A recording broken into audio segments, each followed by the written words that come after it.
At nagpapatuloy ang inyong PBA 50th Season Governors Cup Group Stage mula po dito sa Ninoy Aquino Stadium. We present to you our second matchup for today, labanan na magmumula sa Group B sa pagitan ng dalawang kupunan na talagang kailangang umangat, kailangang makakuha ng panalo. Xavier Lucero hinatid ang kanyang kupunan sa isang panalo sa kanilang huling laban kasama ng kanilang import na si Buffin. Lalabanan nila Antonio Hester, who will get a lot of help from the locals, especially Chris Newsome. Ito po ang ating tapatan for the second game of our doubleheader. We have to ring the alarm between Magnolia and Meralco as they face off here inside the Ninoy Aquino Stadium. We thank you for joining us on RPTV and on the One Sports YouTube page. Carlo Pamintuan, the Dean Quinito Henson, and Dean Meralco coming off a loss. Magnolia coming off a big win against Barangay Ginebra. Something has to give. Well, yung Meralco coming off 3 straight losses. Pero yung Magnolia, hindi nila makakalimutan kung anong ginawa ng Meralco sa kanila in the last conference. Kalain mo ba? May twice-a-beat advantage ang Meralco, and Magnolia won the first game of that series. But then Meralco went ahead to clinch, and Magnolia still has not made it to the semifinals of any conference this season, while Meralco already has made it to 2 semifinals. Ito naman po ating group standings. As you see, Meralco 2-4, Magnolia 2-3. Very deceptive itong mga record nila, because both those teams lost one game by 1. Both those teams lost another game by 2. So those losses, they could have easily been wins para sa kanila. Dikit-dikit talaga yung ating mga kupunan sa Group B. Samantala, umihiwalay naman yung ating mga top teams in Group A. Silipin natin, balikan natin yung huling laro nitong Magnolia Chicken Timplados Hotshots. They were coming off a tough loss against the Rain or Shine Elasto Painters. Pero maganda yung kanilang naging bounce back dahil depensa yung pinairal nila dun sa panalo against Barangay Ginebra. 15 points ang dahil panalo nila. That was the margin of difference. Points in the paint. Yun, malaking bagay yun for Magnolia. They were able to get a lot of points inside the shaded area. Sa assist, they were +5 in that department. Sa rebounding, they were +12. And take a look at the field goal percentage, 49%. At sabi mo nga, Carlo, yung depensa ng Magnolia holding Barangay Ginebra not just to 73 points lamang, but also 39% field goal shooting. 88-73, the final score of that matchup. The one who starred was Xavier Lucero. Talaga naman nakikita natin yung husay nito si Xavier. He is the leading local scorer for Magnolia. And nabalitaan ko din, nabasa ko kanina sa Philippine Star.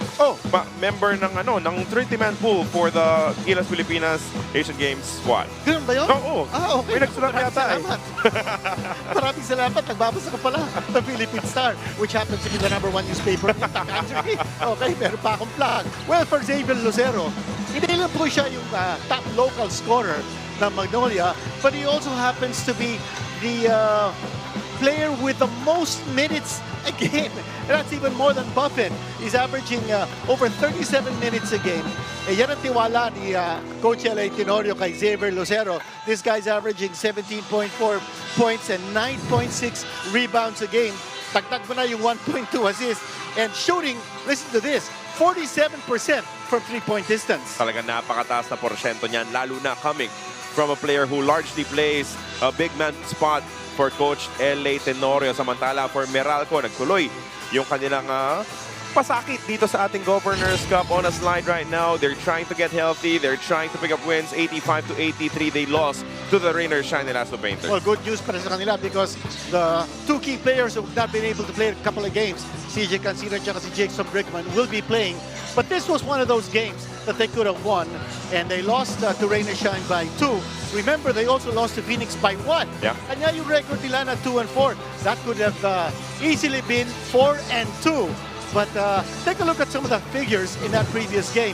You saw it on the screens. Yung field goals nila, they had 82 field goal attempts against only 70 for Rain or Shine. Ang kailangan ng Meralco, mas maraming katulong dito kay Antonio Hester. Had a good game, had a strong performance in their last match against the Rain or Shine Elasto Painters. Pero yung problema nga, hindi nakuha yung kinakailangan from the rest of the squad, from the locals, to be able to get them a win. You know, that illustrates yung galaw ni Hester. Throughout the game, he is an inside operator. Makita natin kung ginawa niya against Ginebra, and also kung anong ginawa niya against Rain or Shine. Looking at his numbers, meron akong kinalculate dito, he's actually taking 85% of his total shots from inside the shaded area or around the 2-point distance. He hardly takes any 3-point shots because he's an inside operator. We send it over to Miss Bell, Gregorio Bell. Disheartening is how Coach Luigi describes their loss to Rain or Shine. Aminado siyang naapektuhan sila sa calls and non-calls. And now the challenge for them is to keep playing at the highest level without sulking about things beyond their control. And speaking of things in their control, they want to fix their field goal efficiency. Especially tonight against Magnolia's switching defense kung saan nahirapan talaga sila nung round 1. Dagdag dyan, holding on to the leather so as not to give Magnolia the same momentum from points of turnovers after the 18-8 round 1 disparity. Pero sabi na nga ni Dean, good news! Balik na sa Bolts na CJ Cancino and Jason Brickman after a right hip flexor strain and flu respectively. Let's now listen in to find out who our starters are. Player and member of the 2018 All-Defensive Team wearing jersey number 19, Ron De La Rosa. And also at forward, a member of the 2026 PBA All-Star North Champion Team wearing jersey number 22, the Xavier Lucero. Head coach for Magnolia is L.A. Tenorio. And now introducing the starters for the Meralco Bolts. At guard from Pangasinan, number 5, Jason Brickman. From Valenzuela, also at guard, number 71, CJ Cancino. At center from Pasig City, number 33, Brandon Bates. From Pinigilos Norte, at forward, number 11, Chris Newsom.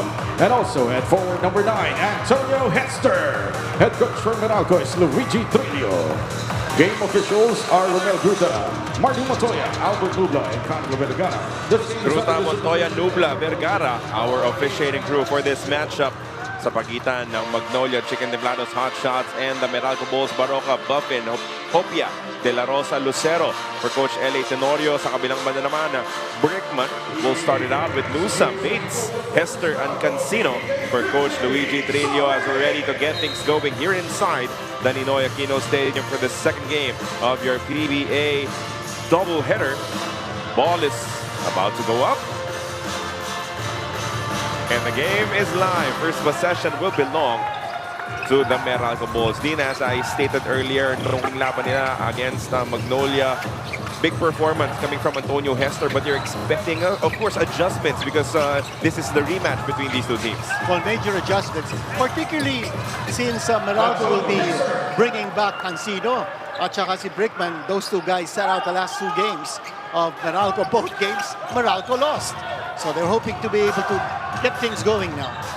Dean, your list for the Magnolia Chicken Timplados Hotshots. Well, they need to capitalize on turnovers. They're number 1 in turnover points sa liga natin at 18. And their first meeting against Meralco, they outshot Meralco in terms of turnover points, 18-8. Pangalawa, I think they need to box out Hester. Alam natin, Hester is an inside operator. That's exactly what they did that time. They made sure that he didn't get the easy 2 points inside. And they also need to clog the passing lanes. And Meralco happens to be the number 1 in terms of assists allowed, while rather Magnolia, but while Meralco is averaging 22.5 assists a game, Magnolia needs to be able to stop those assists. Buffin, block by Brandon Bates. Sa pagkakataon na yun, kaya nagana pa rin ang kanilang unang puntos. Ito Magnolia Chicken Timplados Hotshots. They will have 7 seconds remaining in their shot clock. Baseline out-of-bounds action. Mabilis na titira. Itong si Baroka will not get the bounce. And the stop is completed by Meralco. Ano naman ang ating Dean's list for the Bolts? Number 1, they need to block the rollers ng Magnolia, especially off those pick and rolls. Lucero and Ian Sangalang, those guys are excellent rollers on the pick and roll. As you see Chris Newsom hitting the 3-point shot. Pangalawa, they need to kick up the tempo. At alam natin ng Magnolia, they're not exactly the highest fast-breaking team in the league. And in fact, they're averaging only 7.4 fast-break points a game. Meralco needs to kick up the tempo. Magnolia likes to play the slow-down game. And they're giving up only 91.2 points a game. And pangatlo is they need to go bombs away. Welcome back CJ and JB, si Jason Brickman. I think if they get their perimeter games going, it'll be a nightmare for Magnolia. Hindi maganda yung pagsisimula nitong Hotshots. Another turnover against them dahil tumapak sa linya. Ito si Lucero. That bank shot will not work out, but that will be a foul Drawn by Cancino. Xavier Lucero will be tagged with it. Dating magkakampi. The UP Fighting Maroons, itong dalawa, but they get entangled in that situation. Cancino, a huge reason for the recent struggles din ng Meralco, yung wala siya, di ba? You know how important he is to their system. He is one of their better creators. Kaya naman talagang na-miss nitong Meralco yung kanyang presensya in the first round. 4 of 11 from the field, 12 points against Magnolia.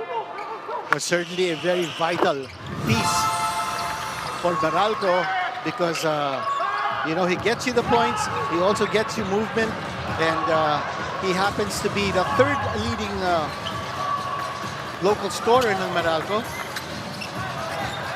Buffin attacks middle, sinagasaan yung depensa nitong si Nusam. He was fouled by Brandon Mates. Now, the opportunity to score the game's first points for the Hotshots. Dalawang free throws para kay Buffin.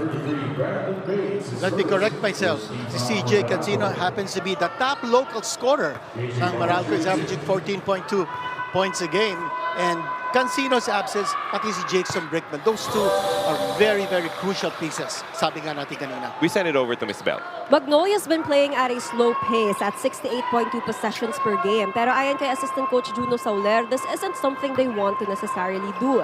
In fact, coming into this rematch, kagaya nga ng nasa Dean's List, gusto nilang bumilis. They averaged second to the last in fast break points, and Meralco lorded over them in this category 23-6 in round 1. Dagdag dyan, denying Hester good looks inside is also a priority, without forgetting about shooters like Cancino at Simaliksi. Milan Carlo. Thank you so much for that report. Cancino drives baseline, umatake, dinala pa sa ilalim on that gorgeous reverse layup. Guy who made that play possible si Brickman. Again, looking for Cancino. Those two guys were missing in the last two games of Meralco, but they connected very well. But Cancino, his versatility to score from the inside. Si Buffin, paparandam kagad. He owns all of the 5 points para sa Magnolia in the first 3 minutes of this ball game, and then that will be a foul called against Magnolia. And if you're Meralco, you need to be able to put a guy close to Buffin because he likes to take those threes. He's hitting 53.8% from deep. Their second best three-point shooter is Xavier Lucero at 47%. So yung bigs pa talaga. Yung mainit, yung tinitira mula sa labas para dito sa Magnolia. Brickman has it on the re-screen. Papasa sa kanto. Nusam on the baseline attack. Layup a little bit short. But there will be a foul drawn on the layup attempt. And it's going to be 2 free throws. Pero nakita natin, itong Meralco. Okay, na-foul nga si Newsom, but Brandon Bates was actually underneath the basket. He actually scored on the putback. Hindi nga lang counted because there was a foul before. So very conscious ang effort dito ng Meralco to make sure that they are getting control of the boards, both defensively and offensively. Pero din nag-iiba talaga yung timpla ng opensa nitong Meralco when you have Brickman on the floor, your leading assist. Ay, oo. Giver sa koponan with 6.5 per ball game. The only natural point guard as Nusam is fouled again. 2 more free throws coming up for Nu. And that's something that Magnolia needs to address. Giving up those fouls, giving Newsom another opportunity to score free throws. Ayaw tatawag muna ng timeout. Isang maagang timeout para sa Magnolia. As Nusam will take 2 free throws when we come back from this quick break.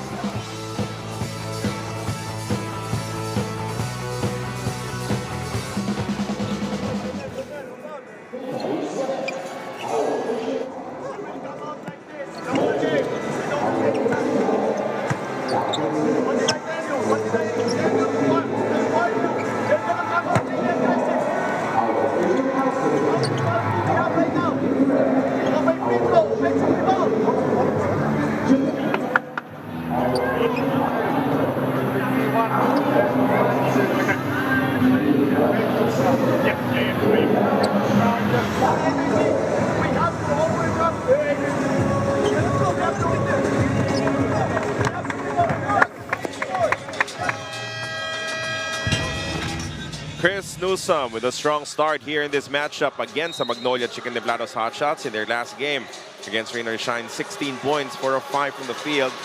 And then the usual rebounds and assist numbers. May 4 na steal pa, but not enough touches. If you look at it, 4 shot attempts, bitin na bitin yan for someone of Newsom's caliber.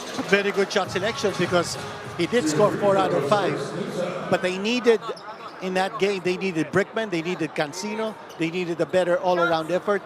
Ito, maaga nag-timeout ang Magnolia. Because so far, nakakaroon na sila ng 2 turnovers. Wala pang turnover ng Meralco. Tapos they're giving Meralco chances to score from the line. 6 na, labang dito ng Meralco. Very early lead here for the Bolts. At isa na lang yung kanilang foul to give. Talking about Magnolia before they fall into the penalty situation. 3 for 4 from the stripe for Chris Newsom, extending their lead to its biggest. You can feel that there's a sense of urgency on the part of Meralco. Dalawang sunod na talo nila. They wanted able to come back and come back big against this team that beat them in the first round of this group stage. Bumpin gets it. Kontra sa depensa ni Newsom. Strong attack. At siya lang talaga yung pumupuntos for Magnolia. All 7 points of his squad, courtesy of the import. And that's something they need to go to. Yung length at saka yung ceiling ni Buffett. He's 6'5 and 13 and 16. Ang opposing import, si Hester, is only 6'3 and 7'8. He's the shortest import in town. Pero yung atake niya talaga, priority niya ay pumunta sa baba. But that kick-out pass, bit off as Meralco turns it over. Anticipated na Magnolia that Hester is gonna go inside. They're taking away his sweet spot. At si Brickman naman, hinahanap niya si Hester. He's looking for Hester to be able to go cut inside that shaded area to come close to the basket. Good defense by Magnolia, anticipating yung mga galaw ni Hester sa loob. Dami nga nung nagtulong-tulong na Magnolia hotshots para subukang hintuin itong si Hester. Samantalang ganda ng pasa palabas dito kay De La Rosa. Finally, a local scorer for the hotshots as De La Rosa drains a 3. Maganda yung pick and roll situation that time, but then a pass outside. Yung ba yung tinatawag natin na Spain pick and roll? The roller, looking for an outside guy. In the screener action. Yun. Meanwhile, itong si Cancino hitting a 3-point shot to answer right back. 6 na rin ang ginagawa niya. Looks like no ill effects from that 2-game layoff ni CJ Cancino. Ang bilis siyang uminit dito sa laro. Hopia na ibigay na doon sa kanto. Hopia gets it back. Mas maliit yung kalaban. Kailangan tumira. But he rushed it and that completes the stop para sa Meralco. He's really not used to be an option in offense. He's really there for the rebounding and for the putbacks. Tayo papalit sa kanya. Ito na naman. Yan Sangalang. Meanwhile, Antonio Hester scoring another bucket inside. And down the baseline. And for Magnolia, you need to cover that baseline, especially when Hester feels that he has a strong move inside. Lucero may hawak ngayon. Gusto pa postihin itong si Mark Barroca. Tatanggap ng bola si Mark. PP hit, iikot, pero nandyan pa rin yung depensa ni Brickman. Hawk mula kay De La Rosa. Si backs it home. Nice cut over to the strong side. Hindi na napigil doon ng Meralco's defense. Once again, they go to Hester. Again, anticipated by Magnolia. Hinahanap nila yung pasa sa loob kay Hester. Hester's not getting his sweet spot. Naantala, nakitang paparating. Itong si Rom De La Rosa yung pasa. As you know, he is a defensive specialist samantala. Bumpin. The kick to the corner. 3-point shot. Sobra. Barroca. Offensive rebound at putback. Small man getting the offensive rebound. Good position para sa kanya. Brickman, gagamitin yung screen itong si Hester. Defense goes under. Tinirahan ng 3, pero mintis para kay Brickman. This time it's import versus import. Ito na. Buffin. Stopped by Hester. Gets it back. Lucero, nasa ilalim. Ilalabas kay Buffin. 9 seconds remaining on the shot clock. Nakawan itong si Newsom. Had 4 steals in their last game. At Mabilis na pasa kay Brickman. Pero mintis. Tipin, wala pa rin. Ano ba yan? And that's a wasted opportunity for the Meralco Bolts. Good transition, D. You know that Meralco, as we said earlier, they want to play this game up-tempo. And Magnolia naman, they will play up-tempo defense. A sorry miss for De La Rosa. Rebound completed. Itong si Antonio Hester, siya na rin ang magbababa ng bola para sa Bolts. Newsome, gagamitin yung screen. Goes on the drive. Layup is good para kay Chris Newsome. Cancino actually didn't go up on offense. And he might be a little tired of that 2-game layoff. Mahirap naman talaga bumalik agad-agad dito after batting an illness. Kanya naman tatlo na ang papalit kagad ng Meralco at the next situation. Ball of 3, wala yan para kay Bobbin. Si Meralco magkakaroon ng pagkakataon dagdagan itong 4 na puntos na kalamangan. Poposte itong si Antonio Hester. Import kontra import. Sinusukat ni Hester. Biglang tumira. Face-up jumper is good. That's not supposed to be his usual range. Pero sabi ni Hester, hindi niyo ako pinagbibigyan sa loob. O, titira naman ako sa labas. First shot outside the shaded area para kay Hester. Yang ata kanilang abante sa 6 puntos. 20-14. Newsome on Lucero. Babalik kay Lucero yung bola. Aatake sa bandang kaliwa. Layup. Wala sa angulo. Yung rebound pupulutin ni Brickman. Once more they're running. That was almost stepping out of bounds para kay Newsome. Mintis yung 3. But Bates will give them another crack at it. Brickman, umatake sa gitna. Hindi kumagat yung Pectus, but there was a foul nonetheless as he will take 2.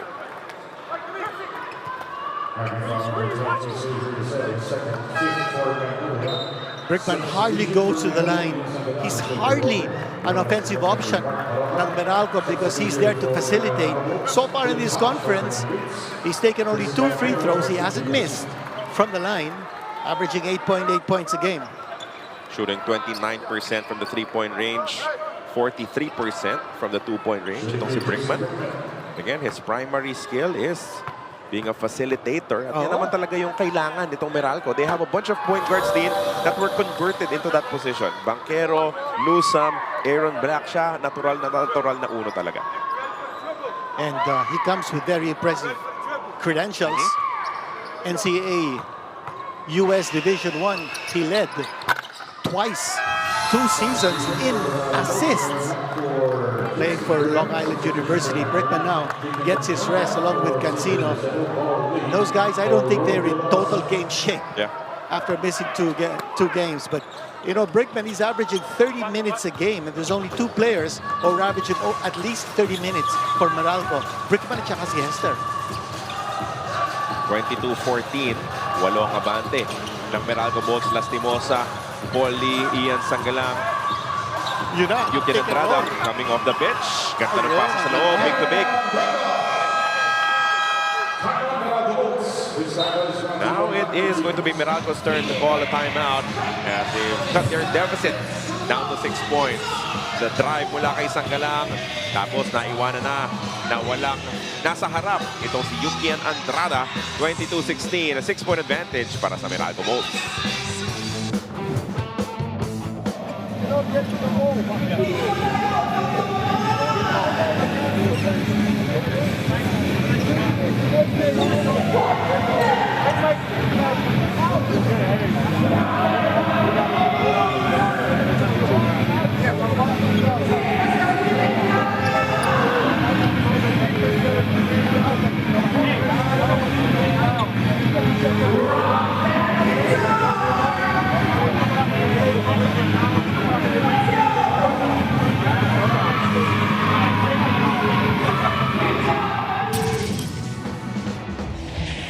Tipped away by Baroka. Baroka will go in easy for the layup. Lucero still getting the shot to fall inside. Bit quiet. Pass inside to Sangalang. Wala pang mintis yan! To Ito Sangalang. na.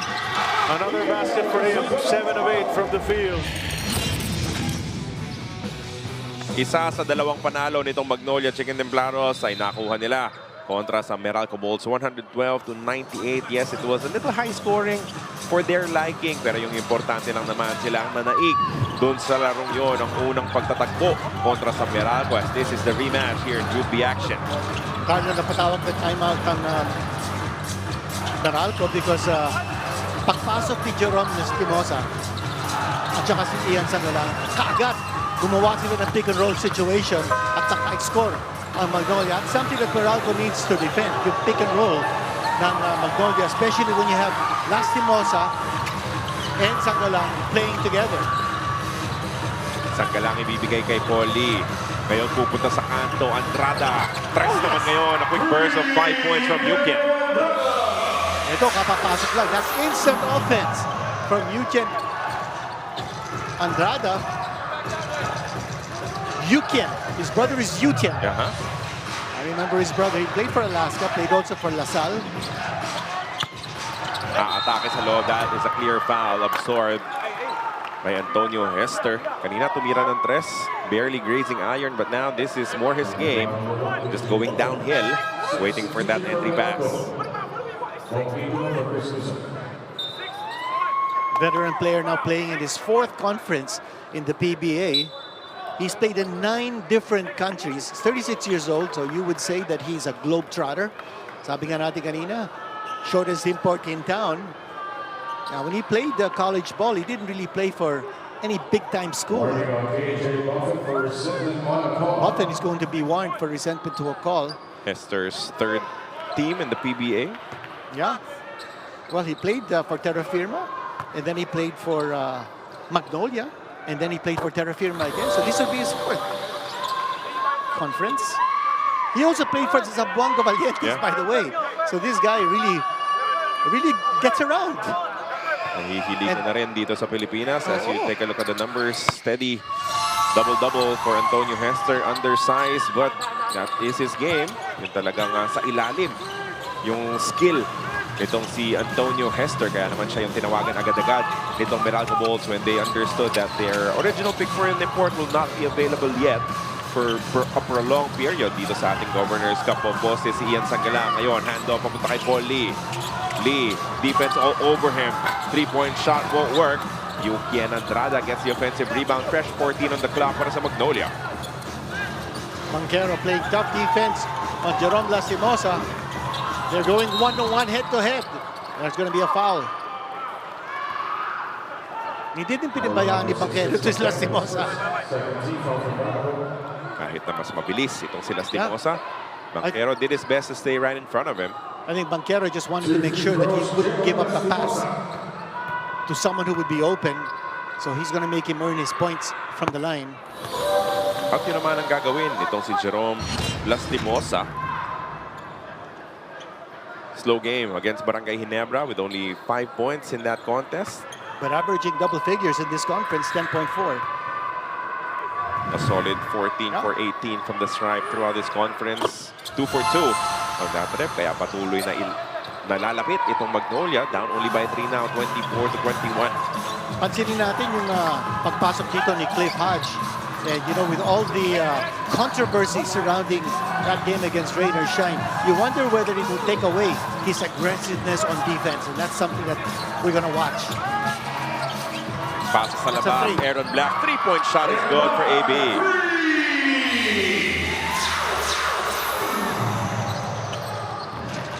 First field goal of this contest para kay Aaron Black. Doblehin yung kanilang kalamangan. Good cut mula kay Ian Sangalang. Kaya mapipituhan ng foul si Bong Quinto. By the way, si Aaron Black, before that three-pointer, 0 out of 11 from three-point distance. Ano ba yan? But he finally breaking that spell. So hitting that three-pointer. Malaking pampakumpiyansa yan para kay Aaron Black. But And he's been playing well. outside that, Dean, when it comes to the two-point shooting percentage, napakataas naman for Aaron Black.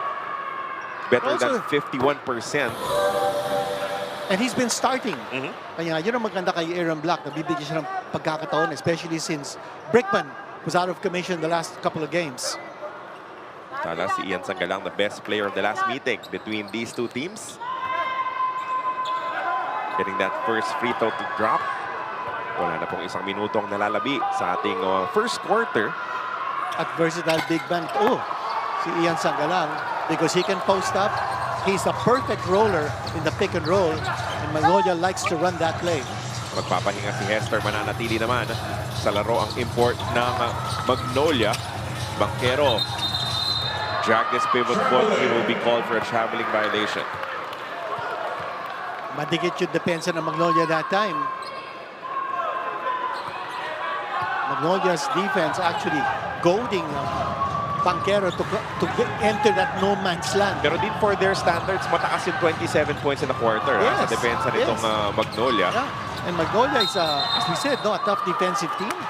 They're giving up only 91.2 points a game. Foul will be called kontra dito kay JV Mocon as he was trying to make it difficult.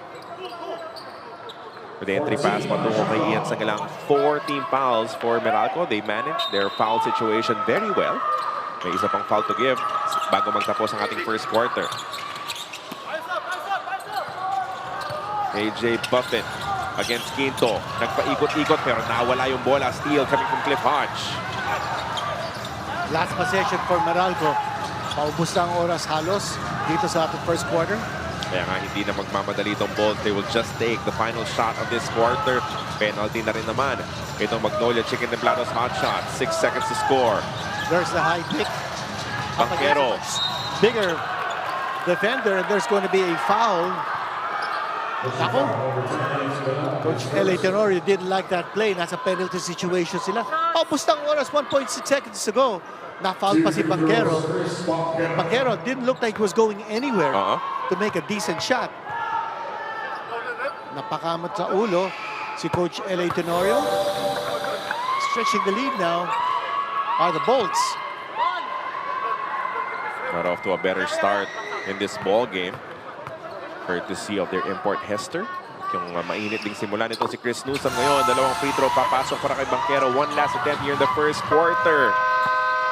Will not fall in para kay Buffin, and that will be the end of the first 12 minutes of action. Bito ang abante ng Meralco Bolts, 29-22 as we head to the second.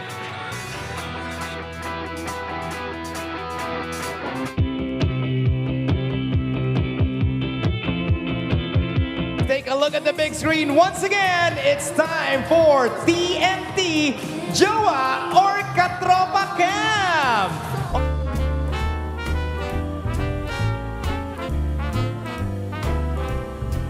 I was swinging along, minding my business, when suddenly out of the blue, just like a present from heaven, beautiful, wonderful you, the clouds disappeared and the birds started singing a beautifully wonderful tune, for no other song could be worthy of beautiful, wonderful you. Now, who could have thought this could happen? Who would have ever believed? Could it be true that someone like you could fall for somebody like me?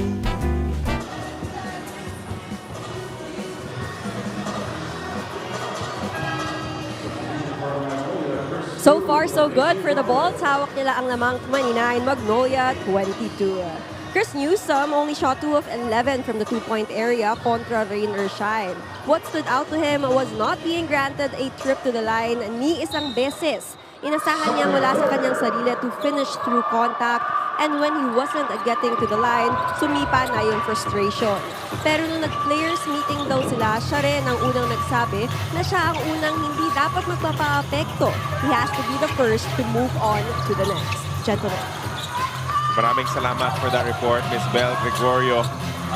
He was off to a good start. Maganda naman yung pagsubok niya makabawi. Samantala itong si Chris Kuhn, almost beating the buzzer. Sobra lang ng konti yung kanyang one-hander.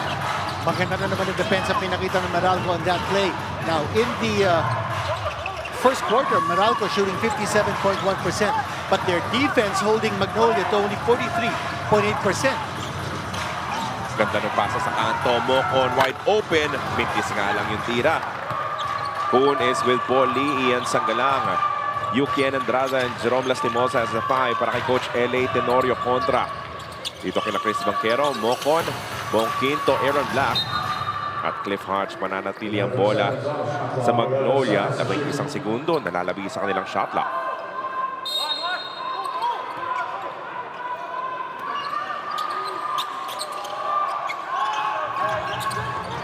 Lastimosa. Yun, Spain action yung pinakita doon. Corner, 3-point shot. Pasok na naman for Yuki. Andrada now with 8 points. 8 solid points off the bench for Andrada. Laking tulong niyan dahil hindi naman ganun karaming tres yung pinapasok on a game-to-game basis nitong Magnolia. Now they get 2 from Yukian. And they will also get the stop here. Last touch ito si JV Mokot.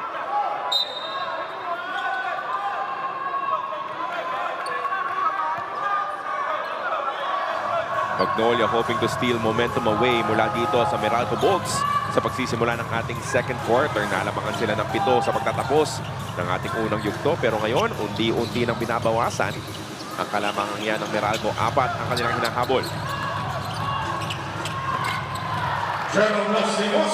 Lastimosa. This time taking the shot himself instead of passing. And this guy has a very, very good touch, especially from around that area and even from deep. Oh, sneaky Inside pass. Pasok yung layup mula kay Cliff Hodge of the creation. Mula naman kay AB. Pocket pass yun, galing kay Black. And looks like hindi naman nawawala ang aggressiveness ni Cliff Hodge. He's still there, fighting it out. Despite all that talk about him being, one of the dirtiest player in the PBA. Pero ngayon, naisahan itong si Ian Sangalang. Natapikan ng bola. Aatake itong si Bong Quinto, creating space. Mintis. That ball is lost to the baseline. Mananatili sa Meralco. Fresh 14 on their shot clock. Missed opportunity for Meralco. Nandun na sila. They like to run. They want to get points in transition.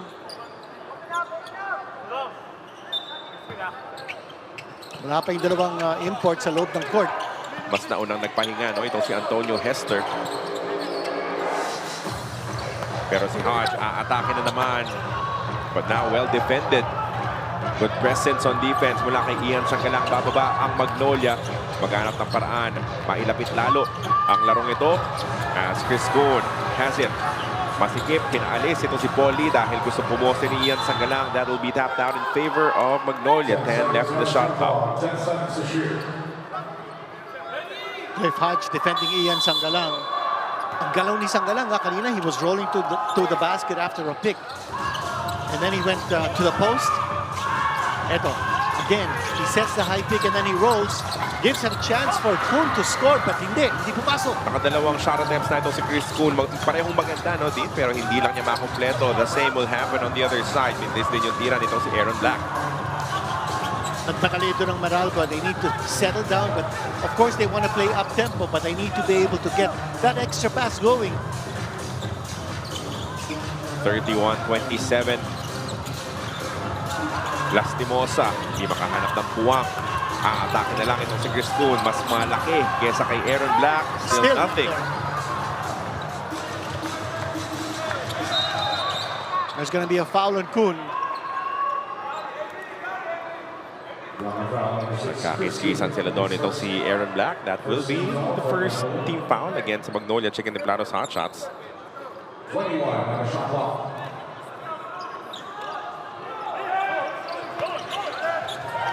Cliff, pinasa sa kanto. Tres para kay AB. That is his second three-point conversion of this game and of this conference, as you noted, Dean. Yan ang sinasabi natin ng law of averages. 0 out of 11 coming into this game from 3. Ngayon, nakakadalawa na si Aaron Black. Napapampayaan siya ng depensa ng Magnolia. There we go again. That roll to the basket by Ian Sangalang. They're leaving that space wide open for Sangalang to penetrate and slash. Kaya yung adjustment ng Meralco Bolts, ipapasok na. Itong si Brandon Bates. This play of the game is brought to you by Sports Plus. Perfect pass and one opportunity now for Sangalang. Nag-gamble doon yung Meralco playing with a small lineup. Cliff Hodge now slowly getting back to the bench. You know, he's quite undersized to be a center. Better off playing maybe the 4 or 3 position, but Ian Sangalang missing that free throw. Di na kompleto yung N1.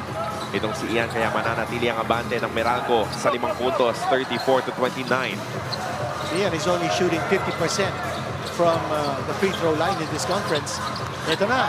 Oh, another missed attempt by Meralco from close distance. Napapantayan sila ng yung interior defense ng Magnolia. Bump and Gets a touch. Mokon dume-depensa sa kanya. Iniwan sa ilalim. Sangalang again. At siya ang hinahanap ng mga kakampi niya. And Sangalang is just a willing recipient because he makes himself open. Kasi ang galaw niya eh. Sets the big high, rolls towards the basket. 4 bibitawan. Pero hindi uubra yan para kay Chris Banquero. He's the only member really from the Meralco Bolts who regularly takes that 4-point shot. As Buffett wants to hand it off. Foul itatawag kontra kay Banquero.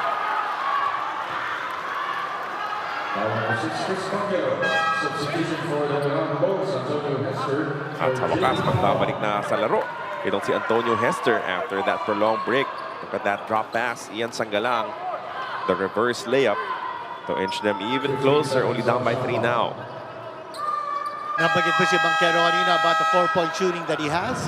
He's actually hitting 43.8% from 4. That's a very high clip. But he just missed his 4-pointer kanina. We have a timeout from Magnolia, 34-31, still in favor of the Bolts.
Picking up the action with 6:56 left sa ating second quarter, lamang pa rin ang Meralco 34-31, pero din yung malinaw dito, bumagal na yung pace ng scoring dito sa second quarter, so now it favors the gameplay. Ditong Magnolia naman masyadong marami yung pinamigay nilang puntos, 29 in the first quarter. At sa field goal percentage ng Meralco, nung sa first quarter, 57% ang field goal percentage nila. E ngayon, bumaba na to just 45.5%. And that's because Magnolia's top defense, yung pumasok pa yung tira ni Buffett from close distance. Sinugod talaga yung depensa nito si Brandon Bates at isa na lamang ang lamang ng Meralco Bolts from a high of 8 points earlier. Again, started this quarter with a 7-point advantage. Now it's down to 1. Carlo L.A. Tenorio also getting a lot of mileage from his second and third units. 17 bench points so far for Magnolia, and Meralco only 10. Ito, tumitira na sa labas si Hester kasi hindi siya makapasok. Yun yung binibigay ng depensa. Sinusulit na lang niya. 10 points in the matchup now for Antonio Hester. Buti naman sa kanya, he's already scored 2 from that distance. Buffin, pupunta kay Paul Lee against Chris Banquero. There's a switch. Ian Sangalang dinidepensa ng gwardiya. Ian Sangalang, muntik na naman. Pang-end one play. Ang galaw ni Sangalang eh. Always setting that high pick and then rolling towards the basket. Always making himself available to get the pass, forcing the switch. And that time, nag-switch si Banquero. Napakaliit niya to stop Ian Sangalang. And such a valuable player for Magnolia because of ability to move around using his quickness. That's an asset for a big guy. Mintis nga lang yung free throw. Yeah. We mentioned he's a 50% free throw shooter entering this game, 7 out of 14.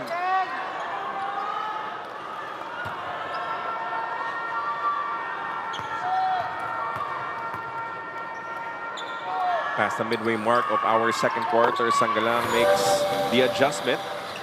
So he manages a split from the stripe, 36-34.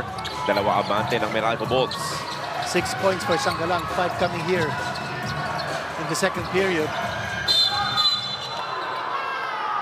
Tatawagan ng foul. Itong si Lastimosa, nakahawak daw dun sa jersey ni Brickman.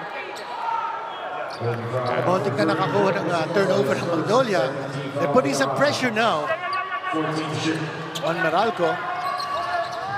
Meralco balik na sa kanilang starters. Brickman, Cancino, Hester, Bates, and Newsome. Oh, but that ball just stolen. Harap-harapan mula kay Paul Lee. Nanakawin ang bola mula kay Cancino. Quick hands here by Paul Lee. There's another switch on defense. De La Rosa, popostihan si Cancino. Umatake sa gitna, kumambyo, at naipasok pa yung pabandang tira. Tabla na tayo ngayon, 36-all. Good contribution from De La Rosa. 7 points now in this contest. Hester, cross-court pass, pin down screen mula kay Bates. Pasok yung tres mula sa kanto, mula kay CJ Cancino. Got a good rest kanina. Now that he's fresh off the bench, scoring that three-pointer. 9 points in total now for CJ. Balik ang abante dito sa Meralco Bolts, 39-36. Sangalang, ibibigay kay Paul Lee. Yun na naman ang Sangalang goal. inside, unstoppable. And for Meralco, you know that that's coming. When Ian Sangalang sets that high pick, you know he's gonna roll. At bibigyan siya ng pasa. Hester. And he will score. Pass a little behind pero nagawan pa rin ng paraan itong si Antonio Hester.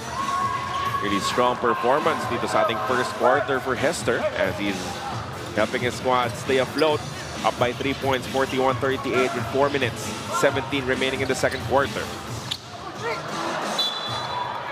Alanganin yung pasa, hindi nagkaintindihan sina Lastimosa at Sangalang. As we see Mark Baroka and Alfaro entering the ballgame. And Magnolia, they really like to run that pick and roll that time. Jerome Lastimosa at si Ron De La Rosa. Here we go, Jason Brickman. Brickman aatake sa gitna pero inaasahan yung pasa.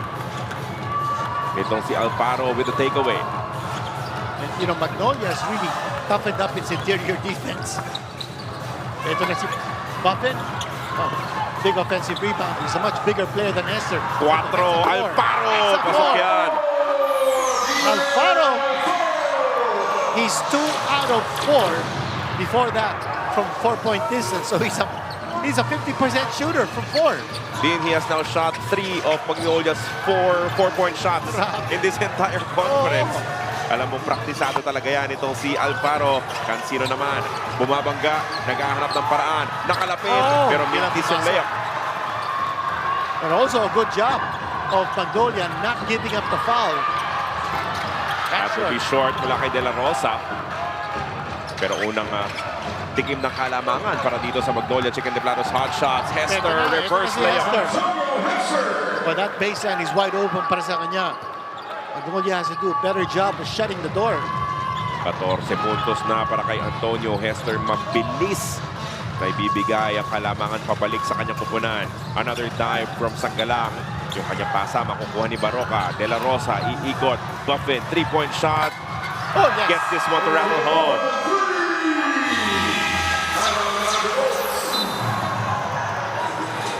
(45-43).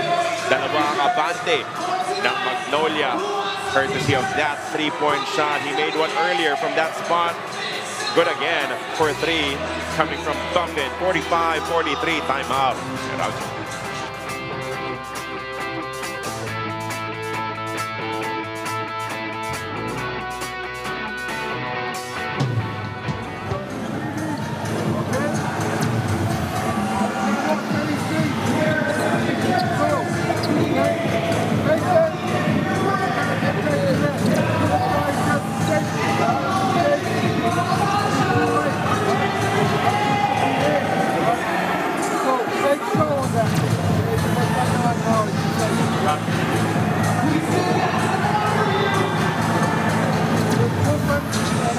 One nation, one team, one dream. Support Team Philippines as our finest athletes take on Asia's best at the 20th Asian Games, Aichi, Nagoya 2026. Witness every triumph, every challenge, and every moment of pride from September 10 to October 4, only on Signal.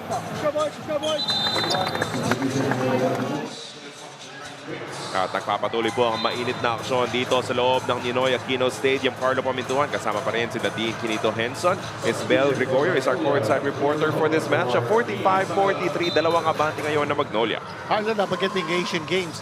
Basketball competition will begin September 10 and end September 20. Official start ng Asian Games is September 19.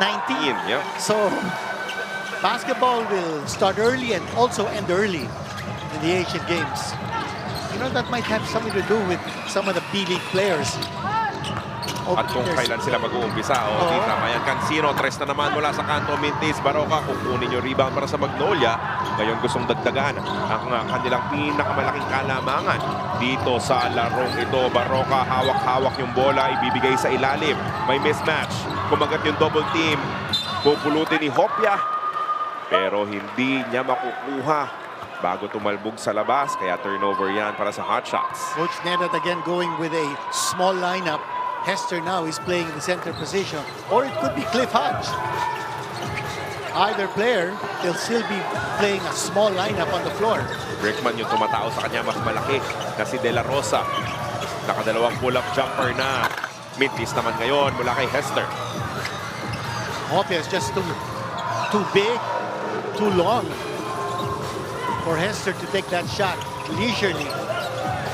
Alfaro gagamitin yung screen mula kay Hopia. Alfaro pa rin may hawak. Ibibigay kay Hopia.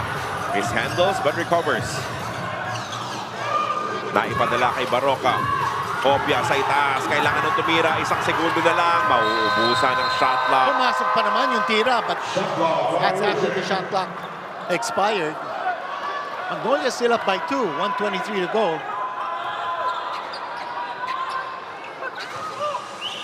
Pero ang layo din nung scoring nitong Meralco Bolts, if you compare it from the first to the second, 29 yung ginawa nila sa ating first 12 minutes. Kumagat na yung depensa nitong Magnolia. Muntik makastop doon, pero may foul na ipipito kontra sa Hotshots. They're not yet in penalty, so sideline throw-in for the Meralco Bolts. So may fouls to give dito ang Magnolia as well as Meralco.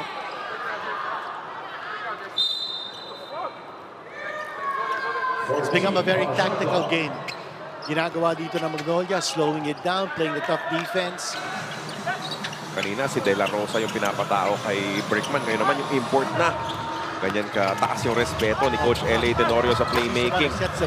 Sets the play for Meralco. Ito na. Right now, Buffin is just having his heyday getting those rebounds. There's nobody there who can out-rebound him. Alfaro. Naka-4 na kanina, ngayon ibibigay sa poste. Baroka isn't shy about posting up other guards. Baroka, that fade away. And he Bit will short. score.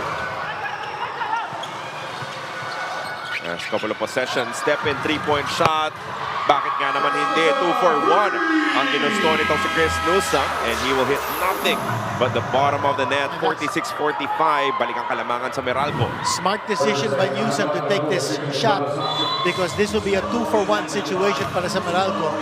Took that quick because alam niya they will still get back possession with 30.1 seconds to go before the end of this quarter. More aggressive Chris Newsom.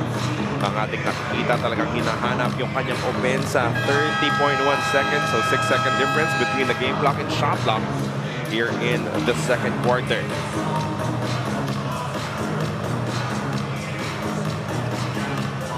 Pace considerably slowing down. Bumaba yung scoring. Pareho po na nag-focus sa kanilang depensa after allowing 29 points in the first quarter. Magnolia limiting Meralco to only 17, but Newsom already in double digits with 11. At yung nabanggit natin kanina, yung field goal percentage ng Meralco, bumaba na dito to less than 50% because of Magnolia's focus on defense. And yes, only 17 points scored here by Meralco in the second quarter. Still Meralco up ahead by 1. But back in the first quarter, Meralco was ahead by 7 after the first 12 minutes. Correction on the time remaining, 31.8. Pero si Coach L.A. opting. So pabor yan sa Meralco because they will get back possession. Well, depending on what happens in this possession of Magnolia. And syempre itong Meralco ayaw mamigay ng fouls dahil pwede pa nga bumalik sa kanila yung bola. After this Magnolia possession, Jansen Rios checking into the ball game. Buffin umatake, hindi na mapipigilan.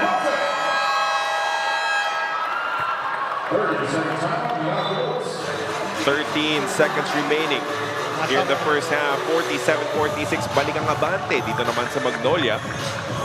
Tough matchup. Buffin all the way home, coming from the outside.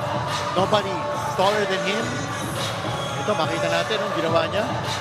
Esther not able to stop Buffin from scoring on that drive.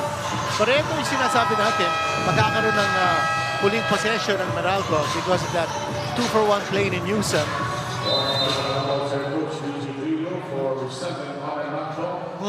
Ito, nabigyan ng warning si Coach Luigi Trillo.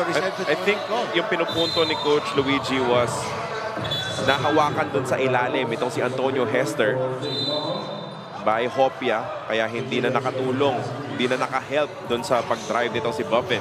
And he was gesturing to the elected committee that may hatak na doon. Buffin, 14 points, 3 rebounds, 2 assists. 5 of 9 from the field so far. Muli 13 seconds remaining. Both imports actually scoring 14 points. Ito na. And they need Brickman to bring up the ball. Pwede ka talaga mag-pressure dahil may dalawang fouls to give back. Yeah. Itong Magnolia, gagamitin ba nila? Brickman absorbs the first. 2.9 seconds left. Perfect time to give up the foul. 2.9 seconds. Ito parang alanganin na mag-foul pa ng isa dahil baka panira na agad ito with 2.9 left. And you know that foul is coming. So if you're Meralco, yes, take the shot. There's the shot. Esther, that's a third medium-range jumper that he has scored in this game. At pagkatapos ng lahat ng iyon, Meralco pa rin ang hahawak ng kalamangan heading into our second half of action. Antonio Hester, hindi lang puro loob yung kanyang inoopensa.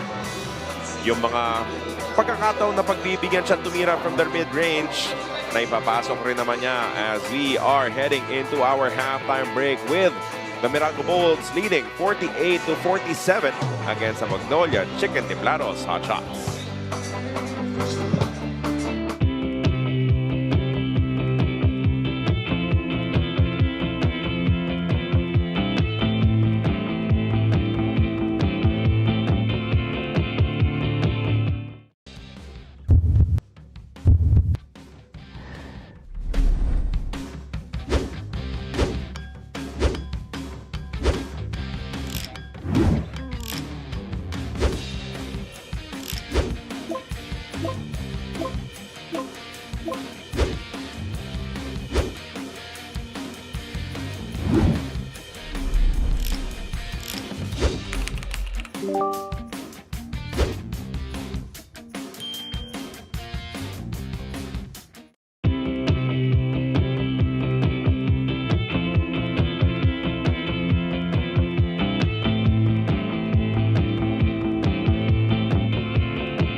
At mula po sa Ninoy Aquino Stadium and a half, lamang ng isa ang Meralco Bolts 48-47 kontra sa Magnolia Chicken Timplados Hotshots. Nagpapasalamat kami sa inyong patuloy na pagtutok sa RPTV at sa One Sports YouTube page. Carlo Pamintuan at Dean Quinito Henson. Dean, dikit yung laban. 8 lang yung pinakamalaking abante ng Meralco na mabilis naman ding binura ng Magnolia. 6 lead changes so far. Just a 1-point lead here for Meralco at the end of the half. Both teams are actually hitting more than 50% from the floor. So you wouldn't think that the score would only be 48-47 as you take a look at some of our statistics sa ating halftime summary. Sabi nga natin, no, both teams are shooting very well from the floor. 53% ng Magnolia, 50% ng Meralco. Nagkakaroon ng diferensya dito sa free throws because of such a close contest. +5 free throw conversions ng Meralco, which is probably the reason why they're up ahead by 1. Sa bench points, ang laki na lamang ng Magnolia, especially with Ian Sangalang coming off the bench. At 24-10 ang advantage ng Magnolia in that department. Sa turnover points naman, again Magnolia with the advantage 13-4 turnover points. Although, mas konti ang turnovers ng Meralco. Ang ating leading scorers, Buffen with 14. Tapos sabi mo kanina din off the bench, yan pareho. Yung may 8, Andrada at Sangalang.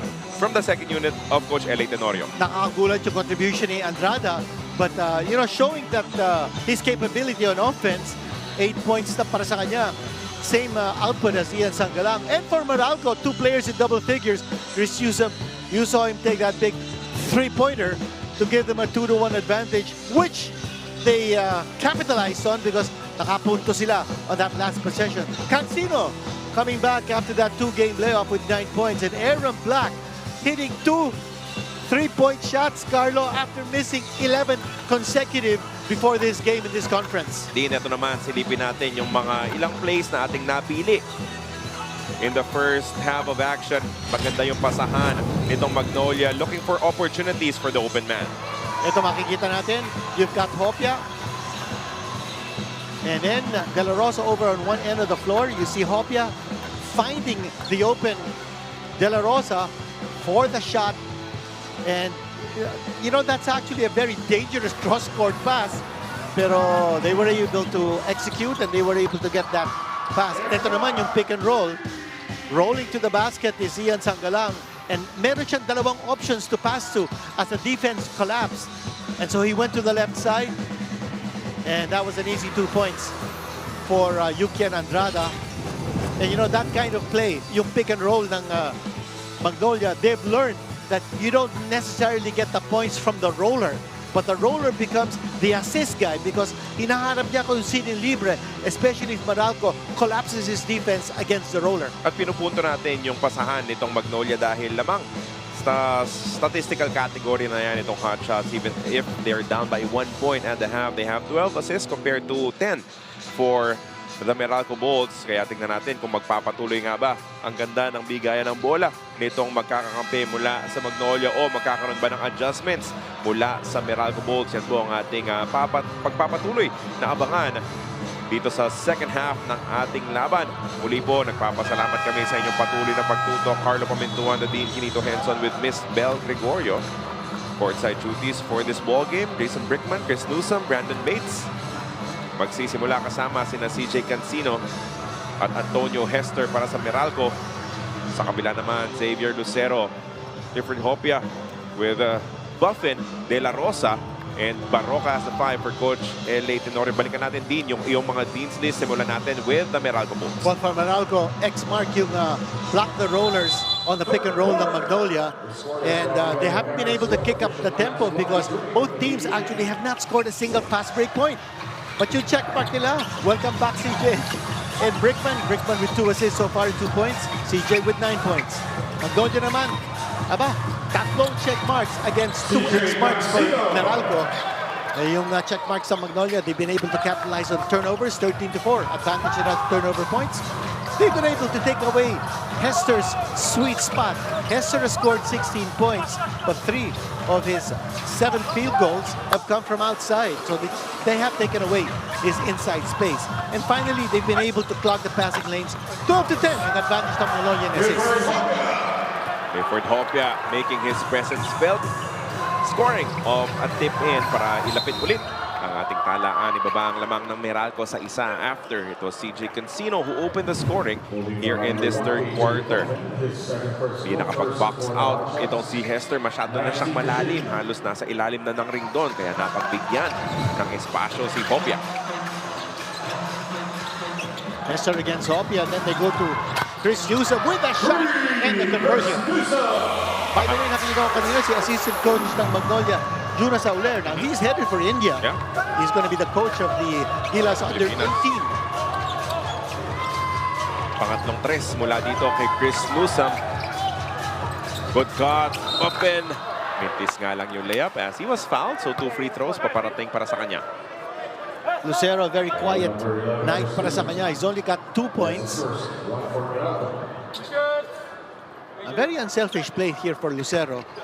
Although he is the leading local scorer ng Magnolia, that time hinanap niya si Buffin, who certainly has a mismatch going for him against anyone whom Meralco sends. Ito yung mga numero nito si Buffin. 26 points, 12 rebounds, 4 of 5 from the 3-point range. So maganda talaga yung bitaw mula sa labas itong si Buffin. Just have to maximize the free throws at yan ang kanyang gagawin. You know, if Hester is the shortest import, I think Buffin is the tallest import. 6'5" and 13 over 16. Napakalapit na. You've got to mention that because grabe yung ginagawa niya, especially underneath the boards. Oh, Hester there with a steal. Brickman's got to take this. And he does. Does not take a lot of threes, pero maganda naman yung kanyang porsyento mula dyan. Ito si Brickman. About 30% from the three-point distance. His first conversion of this game. But for Coach Neda, boy, that's a relief. Nakabalik si Cancino, nakabalik din si Brickman. Welcome back, those two guys after a two-game layoff. Lucero attacks towards the left. Tumigil, pumihit, ilalabas. Mid-range jumper, short para kay Buffett. Lucero, hinahanap na si Buffett. Also because Hester is the one who's defending him. Natulasin ng si Newsome, but he was able to pass off to Antonio Hester. Pull-up jumper na naman. Hindi na uubra para kay Hester. Kind of settles for that shot. Mas mabilisan na siya kontra sa depensa nitong si Hopia. But elected to take the mid-ranger. Yung pasa natapik, but recovered by Lucero. They ran that pick and roll once more. At nandun yung depensa ng Meralco. Here we go. Buffett. If they don't have the pick and roll, they give it to Buffett and he will go 1-on-1. Antonio Hester called for the personal, went for the swipe. Kaya siya napituhan. Ngayon babalik sa linya. Ito si Buffett. We send it over to Miss Bell, Gregorio Bell. Because of the very close game at the half, ayon kay Magnolia assistant coach Juno Soler, they're looking at disparity in free throws and 4-point conversions as possible difference makers. Nais rin nilang makita ang kanilang depensa adjusting and tightening to give Hester tougher looks and less passes. Meanwhile, better care of the ball naman ang emphasis over at Meralco's camp ayon kay Coach Luigi dahil ayun pa rin ang Magnolia just like in round 1 capitalizing off of Meralco's turnovers and offensively doing better in identifying their points of attack. Gentlemen. Maraming salamat for that report, Miss Bell Gregorio. Kakatapos lang isa na namang mintis mula dito kay Brickman. At si Baroka nakakuha na naman ng rebound. Oh, what a nice shot. Hindi lang pumasok yung tira but he was fouled. Going towards the basket, that's Lucero. Antonio Hester, dalawang fouls dito sa third quarter. Pangatlo naman para sa Meralco Bolts. And it was in the act of shooting dahil AUG yung sinubukan doon nitong si Xavier Lucero. Tahimik na tahimik, hindi halos makatira. But finally gets his first point on the board. 72.2% free throw shooter, si Xavier Lucero.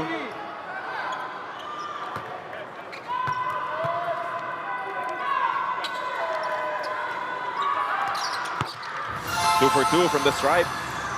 Para ilapit na naman ang Magnolia. Only down by 1, 56-55. Newsome. Kontra sa depensa ni Barroca. Hester. Gagalawan si Hopia. At siya naman yung makakakuha ng foul. And he will take 2 free throws. Antonio Hester hovers at about 84% with his free throws. 41 for 49 before this game. 2 free throws, Antonio Hester. Averaging a double-double in this conference. Hester back at the line. Oh, missing that free throw. He's an extremely good free throw shooter, 83.7%.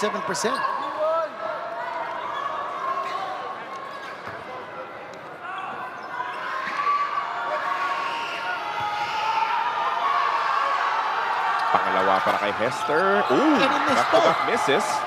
Wow. Madalang mangyari yung mga ganyan. Meanwhile, Mark Baroa ginamit yung screen mula kay Hopia. He hits the bricks, that familiar short stab. No good though, para kay Barroca. So subukan tumakbo ng Meralco pero nakaset up na yung depensa ng Magnolia. Ganda ng pasa mula dito kay Brickman. Mintis nga lang yung tira para kay Brandon Bates. Oh, ganda ng pasa. Brickman found Bates wide open. Bates is still scoreless in this game. Barroca gagamitin yung screen. Umatake sa gitna. Bounce pass. Papunta kay Buffin. Sa ilalim. He backs it home. And now they're going to Buffin. That's the reason for bakit Xavier Lucero is not getting his shots. Buffin is getting himself open for those attacks. Nusam nasa ilalim, naghanap pa ng pasa, papunta kay Hester. Muntik maagaw. Brickman, same spot, same result. Second three of this quarter para kay Jason Brickman. Malaking bagay yun. Already with 8 points here, si Brickman. At si Cancino, 11. 11 points.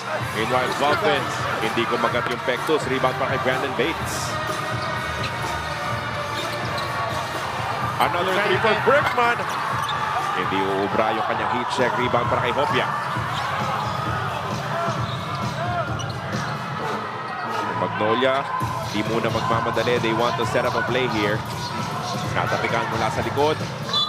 Pero walang makakapulot sa loose ball. Kaya mananatili yan sa Magnolia Hotshots. They will have 11 seconds remaining in their shot clock when we come back from this first time out of our third quarter. 59-57, lamang ng dalawa ang Meralco Bolts.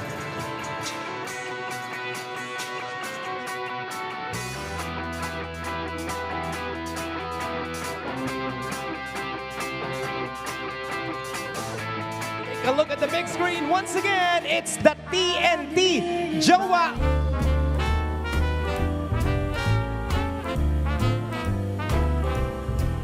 I was swinging along, minding my business, when suddenly out of the blue, just like a present from heaven, beautiful, wonderful you, the clouds disappeared and the birds started singing a beautifully wonderful tune, for no other song could be worthy of beautiful, wonderful you. Now, who could have thought this could happen? Who would have ever believed? Could it be true that someone like you could fall for somebody like me? I'll swing along, happy as... Substitution for Magnolia, Ian Sangalang for Clifford Hopia. Substitution for Meralco, Cliff Hodge. At nagpapatuloy ang harapan sa pagitan ng Meralco Bolts at Magnolia Chicken Timplados Hotshots sa lawang koponan na kailangang umangat din. Sila yung nasa baba ng kanilang Group B standings. You said they suffered tight, close defeats. Pero kailangang umabante na. That only the top four will make it into the next stage. And we're past the midway mark ng group stage. Kaya they will need to start putting up those wins. Tatlong sunod na talo ang Meralco. But in this game, Meralco shooting a hot 53% from three-point distance. That's 8 out of 15 triples. Dumating yung double team kontra kay Buffin. Naiangat pa rin pero mintis yung tira at hindi tumama sa ring yun. Kaya shot clock violation kontra sa Hotshots. Mag-adjust yung depensa ng Meralco, realizing that Buffin has been having his way in attacking the basket. At that time, yung ginagawa ng Magnolia kay Hester to stop his incursions inside, ginawa naman ng Meralco kay Buffin. Now, kanina we mentioned about the three-point shooting ng Meralco. For Magnolia, they're hitting 5 out of 8. That's a hot 62.5% for three-point distance. Hester again getting away with those 2 points inside the shaded area. A rare paint touch para dito kay Antonio Hester. Usually maganda yung denial ng depensa ng Magnolia pero naisahan sila doon. Lucero on the spin. Quick pass. Sangalang inside Mintis. Isa pang subok para kay Sangalang and he was hacked by Cliff Hodge. Cliff Hodge. That's his first. Warning out of the Meralco Bolts for Magnolia Chicken. 61-57. Substitution for Magnolia. Apat ang lamang ng Meralco pero may paparating na dalawang free throw para kay Ian Sangalang who played a solid role for Magnolia in the first half. Nakita natin si assistant coach, or rather, head coach Luigi Trillo talking to the referees, explaining his side. Active coaching consultant Nenad Vucinic calling the shots here for Meralco. Both Luigi and Nenad are great to talk to after the game. You know, they give a lot of, share a lot of their insights, and they're both very knowledgeable about the game. At si LA Tenorio, ganun din. That's one thing you can say about our PBA coaches. They may be fiery and emotional during a game, but outside the game, They're the easiest to talk to. Tama ba, Carlo? Oo naman. Agree din. Napakabait ng ating mga PBA coaches. Pero during the game, hindi. Oo, seryoso sila nun eh. Pero pagkatapos, okay na yan. Malalapitan na. 61-59 as we approach the midway mark of our third quarter. Cancino, double crossover. Inikot yung bola. Brickman, titira na naman. Pangatlong tres dito sa ating third quarter. 11 points. Both Brickman and Cancino now combining for 22 points. Major contribution. Ito, almost nakaagaw si Cancino. Yun yung nawawalang puntos para sa Meralco in their couple of losses na wala sila. Foul will be drawn by Paul Lee, who's having a tough conference din. Di pa masyadong nasa flow itong si Paul Lee throughout this conference. It's been tough for Paul Lee. No? He's averaging only 14 minutes a game. So he's not getting the kind of exposure he needs to get his game going. Lastimosa, one-hander, can't get the roll. Naku, binigay pa. Swerte na yun. Okay lang. Tatanggapin na rin mo si Chris Newsome. That's the most dangerous thing you can do. You're a defensive player trying to save the ball from the end line. Tapos ipapasa mo to your opponent, and that's their side of the court. Naku. Kaya mabilis inamin itong sinusam. Outside na ako. Sige, okay lang yun. Now at least they can reset their defense. 14 on the clock para sa Magnolia. Gagamit ng screen si Lastimosa. Pull-up jumper. Wala yan. Rebound. Kukunin ulit. Ito si Ian Sangalang. Pero nawala yung bola dun sa kanyang power dribble. Hester standing his ground. Naantala doon si Ian Sangalang. 5-point lead here by Meralco. The torrent of three-pointers. Meralco's not known to take too many three-pointers. In fact, the stats show that they take only 27% of their total shots from three. Pumapasok yung mid-range game nito si Antonio Hester. Apat na yan. Bilang na bilang yung mga mid-range shot ni Hester because he's not known to be a shooter from that distance. But yan ang binibigay ng Magnolia sa kanya. Kick out patungo kay Buffin. Goes on the drive. Mintis yung layup. Isa pang offensive rebound para kay Sangalang. Hindi tumama sa ring yung tira, kaya kailangan tumira na nitong si Lucero Mintis. Another offensive rebound. Put back para kay Buffin. That's the length. That's the size of Buffin. 22 puntos para sumagot. Kontra dito sa Meralco for Magnolia. Still down though by 5 points, 66-61. Brickman, agresibong hinahanap yung kanyang opensa dito sa third quarter. Actually, wala siyang papasahan doon. Kanya tumira na lang. And lucky for him, he made the shot. He's got 13 points now. What a comeback here for Jason Brickman. Paulie, hinahanap yung kanilang import. Buffin. Switch, ginugulo nitong si Cliff Hodge. Buffin, nakawala, pinangga itong si Cliff Hodge. Offensive foul ang ipipito. There's that aggressiveness of Cliff Hodge. He put up a thumbs up for his tough defense that time.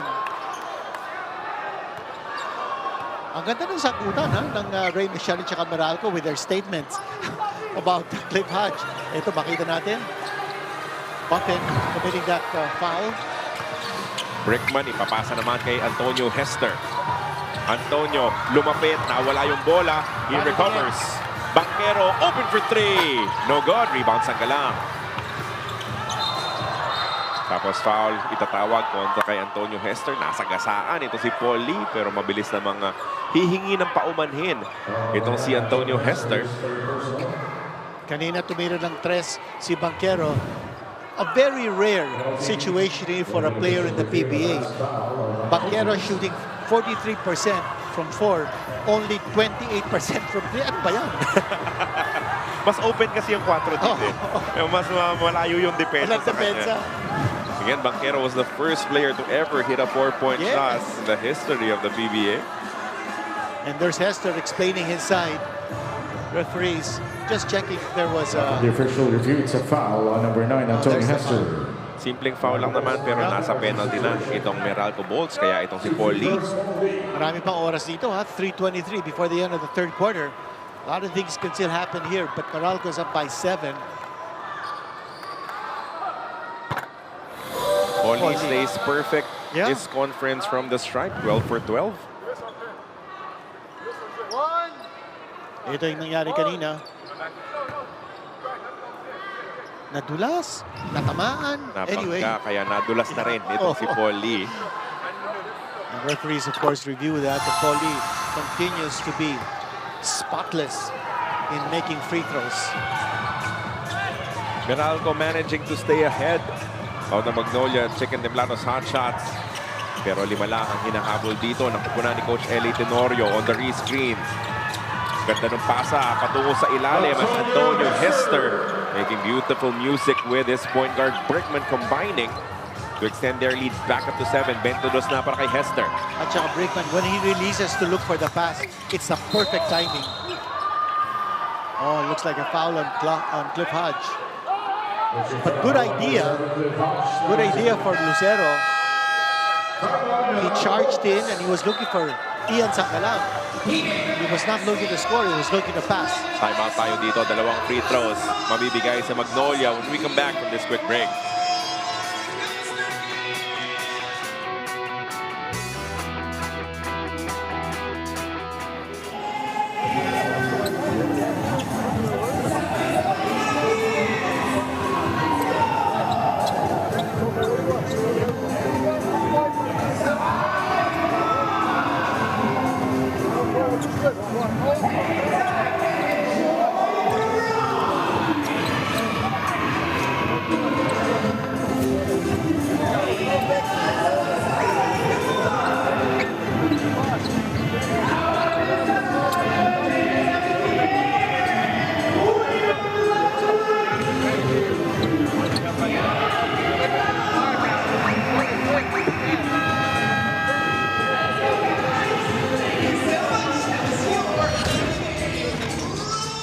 Sa pagbabalik ni Brickman, talagang pinapakita niya kung ano nga ba yung na-miss ng Meralco Bolts when he was on sick bay. 13 points, 11 this quarter, 3 tres yan para kay Brickman. Kaya nananatili silang abante kontra sa Magnolia. At yung contribution niya, hindi rin sa puntos, ha? Already with 4 assists. Meron siyang 2 rebound. You saw that on your screens. Jason Brickman, welcome back. Averaging 6.5 assists, a team high for the Meralco Bolts. Samantala si Xavier Lucero patuloy na binabangkuhan yung kanyang free throw opportunities para makapuntos dahil hirap na hirap makakita ng puwang itong si Xavier dito sa larong ito. He's been deferring to Buffin and sacrificing his offense. 2 free throws there for Xavier Lucero. Lead is 5 by Meralco. He is Magnolia's leading local scorer. Better than 17 points in the ball game. Brickman finds himself open.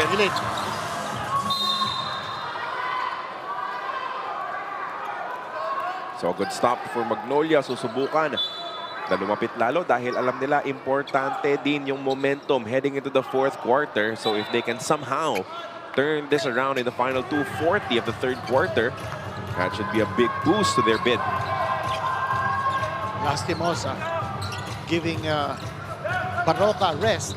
There's that pick by Sangalang at tinira na lang ni Jerome. Tumuloy lang itong si Lastimosa. Nakita niya wala ng help defender. No last line of defense mula sa Meralco Bolts. Kaya ibababa niya yung abante ng Meralco sa tatlo, 70-67. Banquero. Re-screen. Hard switch. The trap. Traveling violation. Ganda ng tulong mula dito kay Paulie to force a turnover.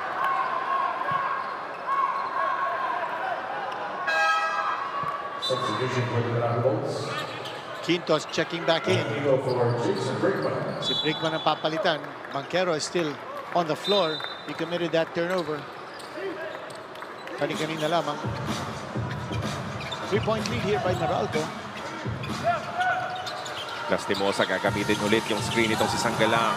Kicks it out to Lucero. Xavier sees no advantage there. Bibigay kay Buffin. top of the key attack mula sa import ng Magnolia. Pero sinalubong ng help defense. Ganda ng timing mula kay Hester. Cliff Hodge getting that, I would say, a loose ball. Or rather a steal. Ito na. Yusef against a much smaller Lastimosa. Pero matindi rin yung depensa pinapakita nito si Jerome. Foul itatawag kontra kay Lastimosa. Wala pa naman sa penalty. Ang Magnolia, that'll be the 4th team foul. Jerome Lastimosa, not the type of player who would shy away from contact. Di aatras sa banggaan niyan kahit mas malaki yung kinakailangan niyang depensahan. I still remember how he performed in the SEA Games in Cambodia, where he was the one who defended one of the many naturalized players ng Cambodia in the gold medal match. And here he is, bringing up the ball here from Magnolia. Ang ganda ng pasa. And the score. Finally, a field goal for Xavier Lucero. 6 points in the matchup. Yung unang 4, free throws lahat. At ngayon, isa na lamang ang abante ng Meralco. Bumpin defending Newsome. Banquero. Bibigay kay Hester. Back to Banquero. CB looking for an opening. Still with the basketball. The double team comes for him. Quinto That's a from four. way downtown. That's short. And that completes the stop for Magnolia. Iba kung wala si Brigman sa loob. Meralco having a difficult time setting the table for the offense. Oh, that's a backward violation. Oh. Giving another possession here to Meralco. And that is entirely the fault of the passer. Dapat na sinilip muna nitong si Sangalang kung nasa na yung mga paa nitong si Lastimosa. Hester is back on the bench.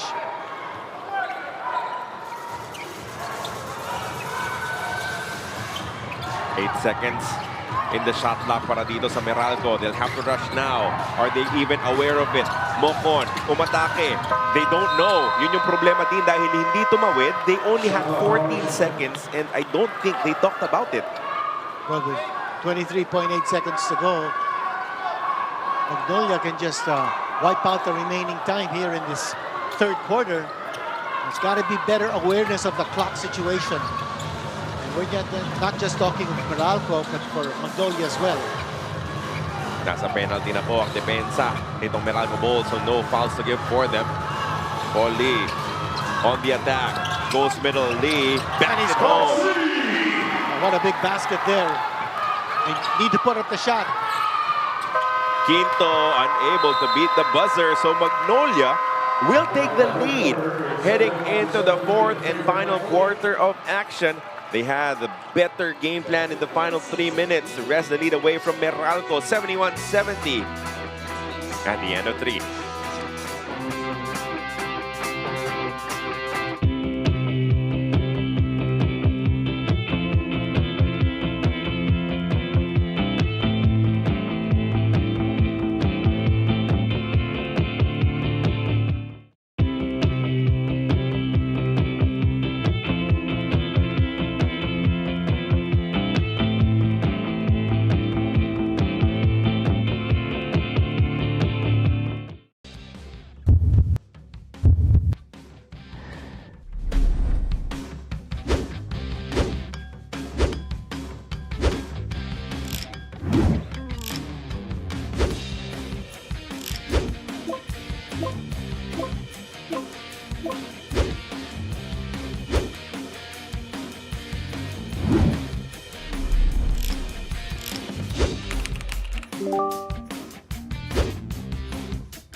In the ball game, tatlong tres na rin yung pinapasok.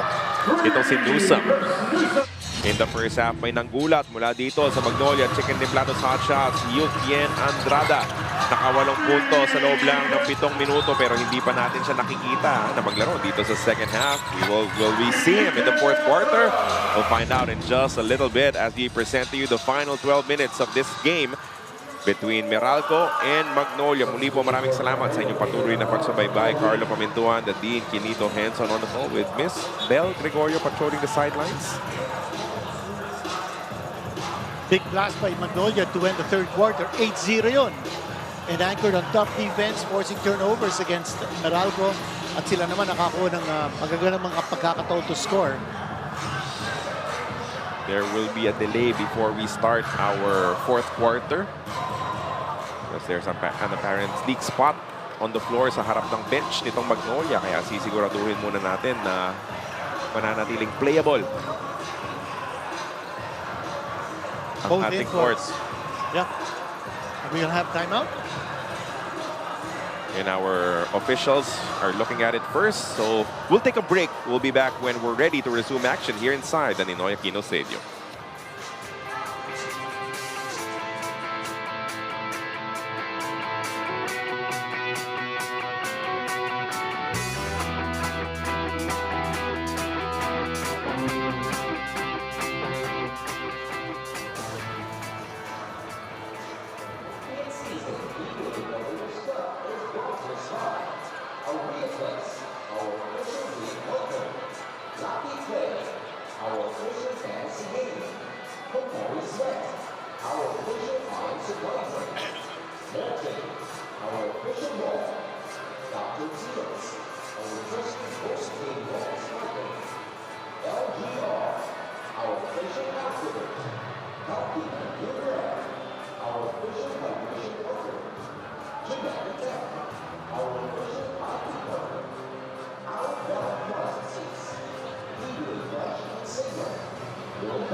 Just a little bit, bro. It's so much.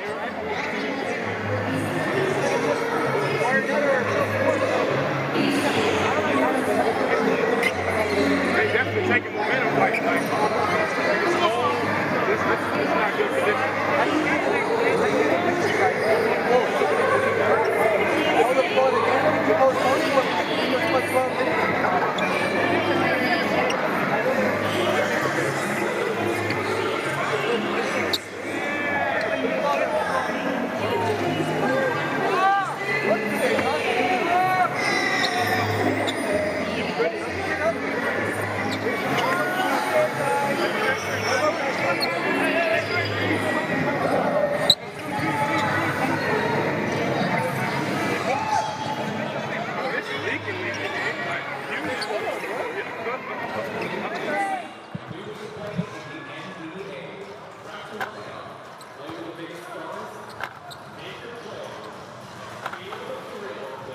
And at this point, as we're coming to you from the Ninoy Aquino Stadium, we cannot proceed just yet to this ball game.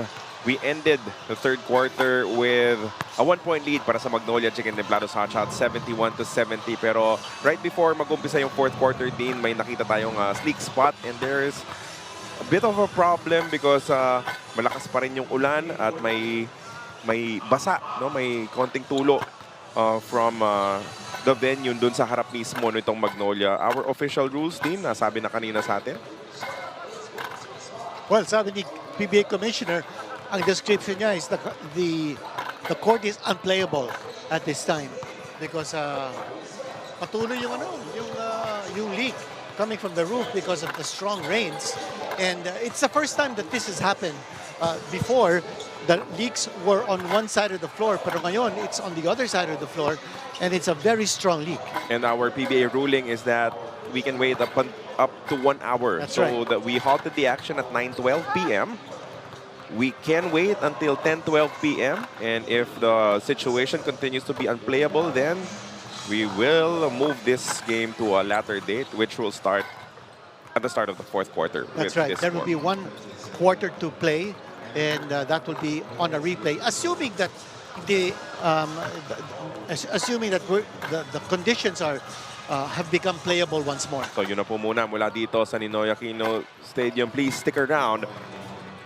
And we will see if we can resume action. Ang ganda pa naman Magnolia, ng oo nga laro. eh, sayang din. 71-70 against the Meralco 8-0 Bolts. blast by Magnolia to win the third quarter.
Still coming to you from the Ninoy Aquino Stadium. Carlo Maminduan, Nadine Quinito Henson on the call. We thank you for keeping it locked in. Maraming salamat po sa inyong pasensya, sa inyong patuloy na paghihintay para ating sama-samang matapos itong laro sa pagitan ng Meralco Bolts at Magnolia Chicken Timplados Hotshots. Ngayon, makayos na po yung lagay ng court. It's playable, it's safe for all of our players.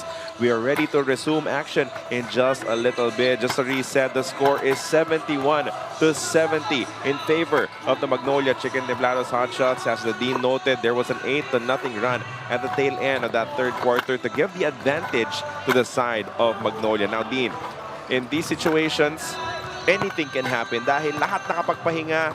There's no one who's tired at this point. You could play your starters for the rest of this ball game. Ang mahirap malaman kung ano yung pwedeng maging reaction ng magkabilang koponan as we restart this match. Actually, may disadvantage dito ang Magnolia because yung momentum nila with that 8-0 start in the third period, nawala na because of that long delay. But just the same, I think it's 50-50 right now. It's just a 1-point lead by Magnolia. But maganda ng decision ng ating Commissioner Willie Marshall. As soon as the court was deemed playable, he gave both teams 7 minutes to warm up just to make sure that they will be okay as soon as the game resumes. And now they're ready to go. 12 minutes to play. It's going to be a long night for all of us, but we hope you stick around because I think this is going to be a terrific ending. So far, this game has been played so well. Both teams have played good offense and good defense. You can't say anything because naman ang score. It's just a 1-point gap between Magnolia and Meralco. Sisimulan natin with the Hotshots having possession as we finally start the action here in the fourth quarter. Buffin Lastimosa, Holly Sangalang at Lucero ang 5 ni Coach L.A. Tenorio. Ginugulo itong si Sangalang. Nabitawan pa yung pasa papunta kay Paul Lee. He has it now. And there will be a tap out coming from Bong Quinto. 8 seconds left in the shot clock for the Hotshots.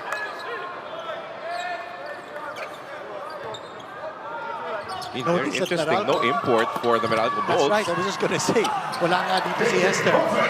But Buffin again scoring from that range. He's just been so unstoppable. Although if you take a look at the import scoring, they're exactly the same. Yeah. At the end of 3 quarters, both of them scoring 22 points apiece. Pero ngayon, lumamang na si Buffin. Mocon misses, and the foul will be called against Ian Sangalang after the miss mula dito kay Mocon, who's starting out with Banquero, Newsome, Hodge, and Bong Quinto.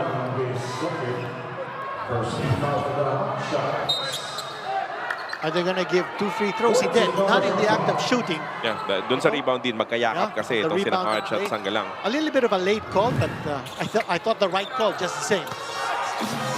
Quinto, At ikot doon ni Quinto. Guys falling. Quinto's down. Sandali. Did Quinto say something to Lucero or something? Sandali. Okay. para kay Bong Quinto, napatiin yung foul kaya hindi niya nagustuhan. Foul. Yun, tinamaan sa mukha. There was already a foul whistled on the bump, tapos nabagsakan pa itong si Bong Quinto. But Jerome Lastimosa quickly going over to Quinto saying that no hard feelings, bro. Kakamay naman tong dalawa. And Jerome Lastimosa is not known to be that type of player. Official review, it's an unsportsmanlike foul on Jerome Lastimosa, his third. Well, there was that hit on the face, and that was the basis of that call. Unsportsmanlike, but again, because we are following FIBA rules, wala na yung sit-out. Gaya ng dati, yung mga flagrant 1, flagrant 2, wala nang ganun. Wala na yung 3-minute at 5-minute sit-out. Right. You stay on the floor, but it will just register as one of your personal fouls as well, with Bong Quinto managing a split.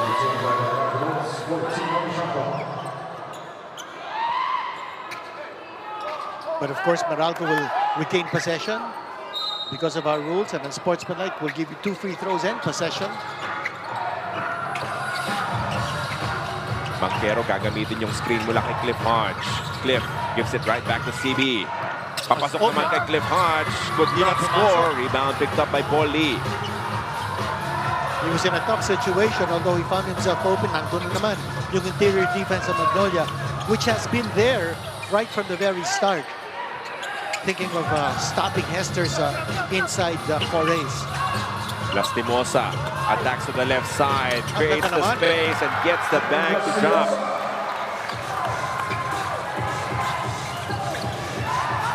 Sinandalan yung depensa nito si Banquero kaya hindi na siya nakatulong. Lusa, meanwhile, going up against the import. Umatake, pumihit, umigot. Banquero has it now. Kick out, papunta kay Quinto. 7 seconds remaining on the shot clock. Bong Quinto on the drive. Left is good. Tough defense, except for that drive by Bong Quinto na hindi napigil ng Magnolia. 2-point lead here by the Chicken Timplados Hotshots. 2 minutes already gone here in our final quarter. After that long delay, nagkabanggaan yung dalawang gwardiya. So foul will be called against Banquero. At this point, we send it over to Miss Bell, Gregorio Bell. Mas nakausap na natin si Comwelly during that long delay just to get some clarity about what really happened. Napansin daw ng Magnolia yung league start of the fourth quarter just right there in front of their bench dahil nga sa lakas ng buhos ng ulan sa labas. So dapat may 1 hour to wait and assess if kaya pa bang maglaro, and yung mag-determine daw yun nun yung crew chief. So according to the crew chief, pwede na daw it is very much playable, pero nakikita natin meron tayong dalawang men just in front of the bench of Magnolia being there ready to wipe just in case something happens again. Gentlemen. Maraming salamat for clarifying kung ano nga ba yung nangyari. Dean, I think itong si Coach Nenal Vucinic wanted to retain his usual rotation. Kaya kahit napahinga, he delayed yung pagpasok nitong si Antonio Hester as he only checks in here in the 9.5-minute mark of your fourth quarter. Actually, si Brickman at saka si CJ Cancino not starting here for Meralco in this quarter. There's going to be a next take back here by Xavier Lucero. How long is Nenad going to keep Cancino and Brickman sitting on the bench? 77-73, apat ang abante ngayon ng Magnolia off of that last bucket coming from Xavier Lucero. That's 3 team fouls now against Magnolia. They're playing tough defense, but they're also giving up the fouls. GAC game-changing play is brought to you by GAC. Bucket inside amidst the struggles of Xavier Lucero in this game.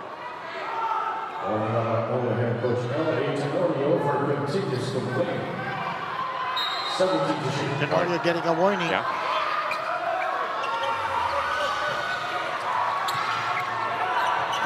So the import of Meralco fresh right now. Kakapasok lamang. Banquero lost the ball. And then the pass coming from Ian Sangalang. Lastimosa all the way. And Brickman has to check back in. He's the guy who controls the pace. Well-timed ambush mula dito kay Ian Sangalang on the help. Mid-range jumper is a miss. Labanan sa rebound. It is pulled loose. Last touch. Kontra sa Meralco. Hindi na-expect the Banquero, I'm referring to the previous play, that blitz defense ng Magnolia, getting in that steal with an easy bucket on the other end. And now this play of the game is brought to you by Sports Plus, delivered on the layup. Ito, ibabalik na sa bangko si Banquero, and Brickman is now on the floor. They need him. He's a stabilizer for Meralco. This is a 6-point lead now opened by Magnolia. Si Banquero din yung uminit ng third quarter. Bumitaw ng 3 para pamunuan yung kanilang opensa. That's a bump. Second team foul for the Meralco Bolts. Second team foul for the Bolts. 16 on shot clock.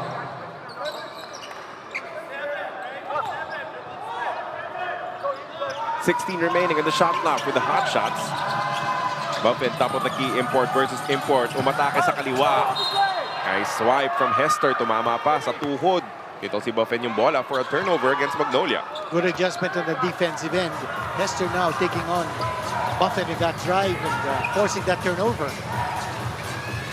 Ito na po yung pinakamalaking kalamangan ng Magnolia Chicken Timplados Hotshots. Sangalang recovers defensively. Haharap kontra kay Hester. Antonio, the running hook won't work. Did not even graze iron. Lastimosa, the runner, one-handers goal. And it's now an 8-point lead for the Hotshots. Their biggest lead of the matchup. Lastimosa heating up upon the resumption of action here in the fourth quarter. Here's Jeron Lastimosa getting away from the defense. See that again. The floater coming from Lastimosa. But the excellent defense in the previous end when they blitzed the man with the ball before running the pick and roll. Timeout, Meralco. They're down by 8.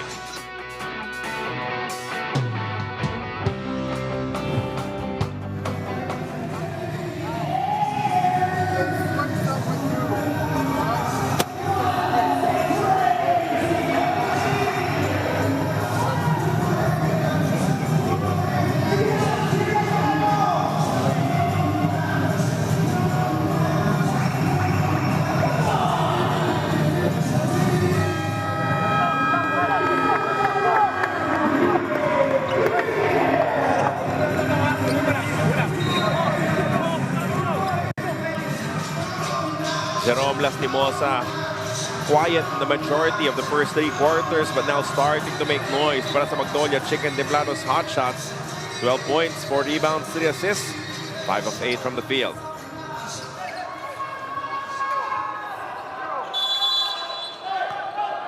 Six points in the first 3 quarters, 6 points here in the fourth quarter alone. Kakasimula pa lang natin, only 4 minutes and change on by from the clock.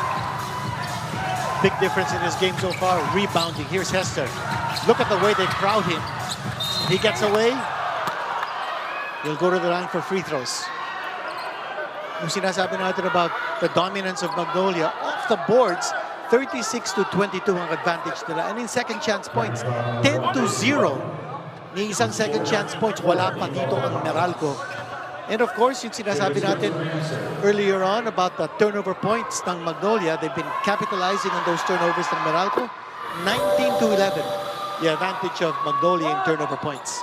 23 points now for Antonio Hester. Finally ending that mini run mula sa Magnolia.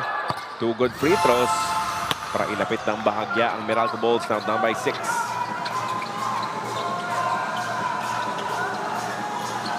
Newsom now defending Lastimosa. He's been good pass inside. Lastimosa played decoy, attracted the defense, and then set up Ian Sangalang down low.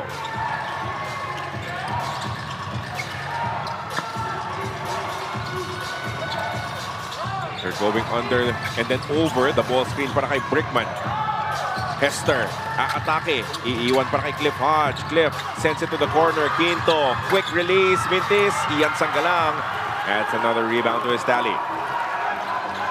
This is a high level of defense being played by Magnolia. We didn't see the blitz on the pick and roll previously. Now they're executing that with precision on the defensive end. 4, gusto ni Paul Lee. Mintis, offensive rebound. Claimed by Sangalang as they will get a fresh 14-shot clock. Lastimosa doing a good job of stabilizing and setting the play. Look at him go. He will not score, however. Offensive rebound. Put back para sa Guardia. Lastimosa is the man of the moment. 14 points for Lastimosa. And he's keeping Mark Baroka sitting on the bench. 14 points in the ball game, 8 here in the fourth quarter. Kasama pa ng isang assist patungo kay Sangalang, kaya biglang lumamang ng double digits, 85-75. Kailangan ng pumuntos ditong Meralco, but that goes wayward. Kontra dito kay Bong Quinto. A foul on Meralco on the rebounding play. Meralco looking very disorganized. They need new players on the floor. CJ Cancina ready to check back in along with Brandon Bates. Walang nakabox out dun sa pinakamaliit na miyembro ng Magnolia Hotshots sa sahig. As he extends their lead, 10 points, 85-75. Timeout, Meralco.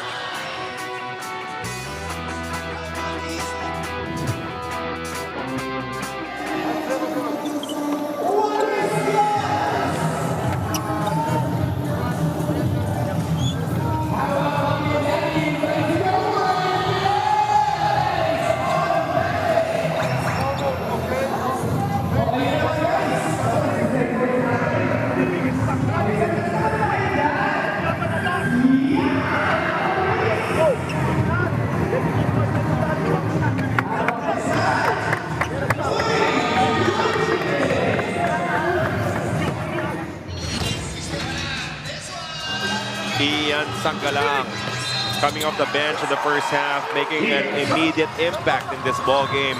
A rebound away from a double-double.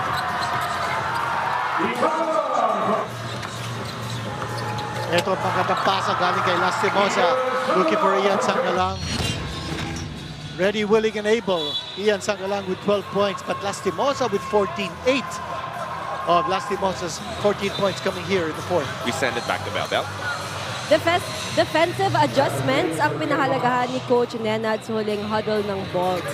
Gusto niya na si Bong Quinto, ay tinanggal na si Bong Quinto, pero gusto niya na mas mahigpit lang talaga ang depensa nila kay Boffen, at ngayon nandito si Mark Barroca, just being more wary of the reads that he makes, making sure they're alert and they anticipate their tendencies on the go.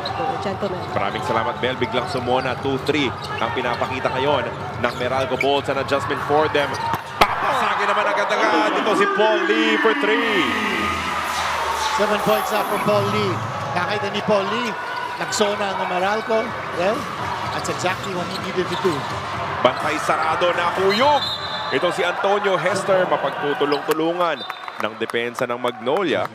Possession arrow will be on the side of the Meralco Bolts, but they're in deep waters now, down by 13.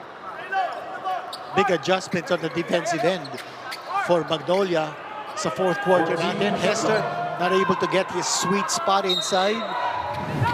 They're blitzing Jason Brickman, so they're not able to execute the pick and roll. Brickman. Pupunta sa kanto, Cancino, aatake, tumigil, short corner jumper, sobra, rebound para dito kay Lucero. That's another air ball. Kanina si Quinto. Shot an air ball, and here's Paul Lee. The unselfishness from Magnolia. Aatake si Barroca, Lucero, sinubo na lang. Patience in executing the half-court offense. Ang daming touches noon before Xavier Lucero got himself the 2 points. Biglang 15 yung abante. Sa wakas, sasagot na. Ito si Jason Brickman as he hits his fourth three-point conversion of this ball game. 16 points in the matchup. Still a 12-point lead here for Meralco. Time ticking away. 4:43. Pick and roll, extra pass, tremendous basketball from the Hotshots. The unselfish play. Yung sinasabi natin about how important it is for Magnolia to keep that ball moving and looking for the open man. It's happening right now.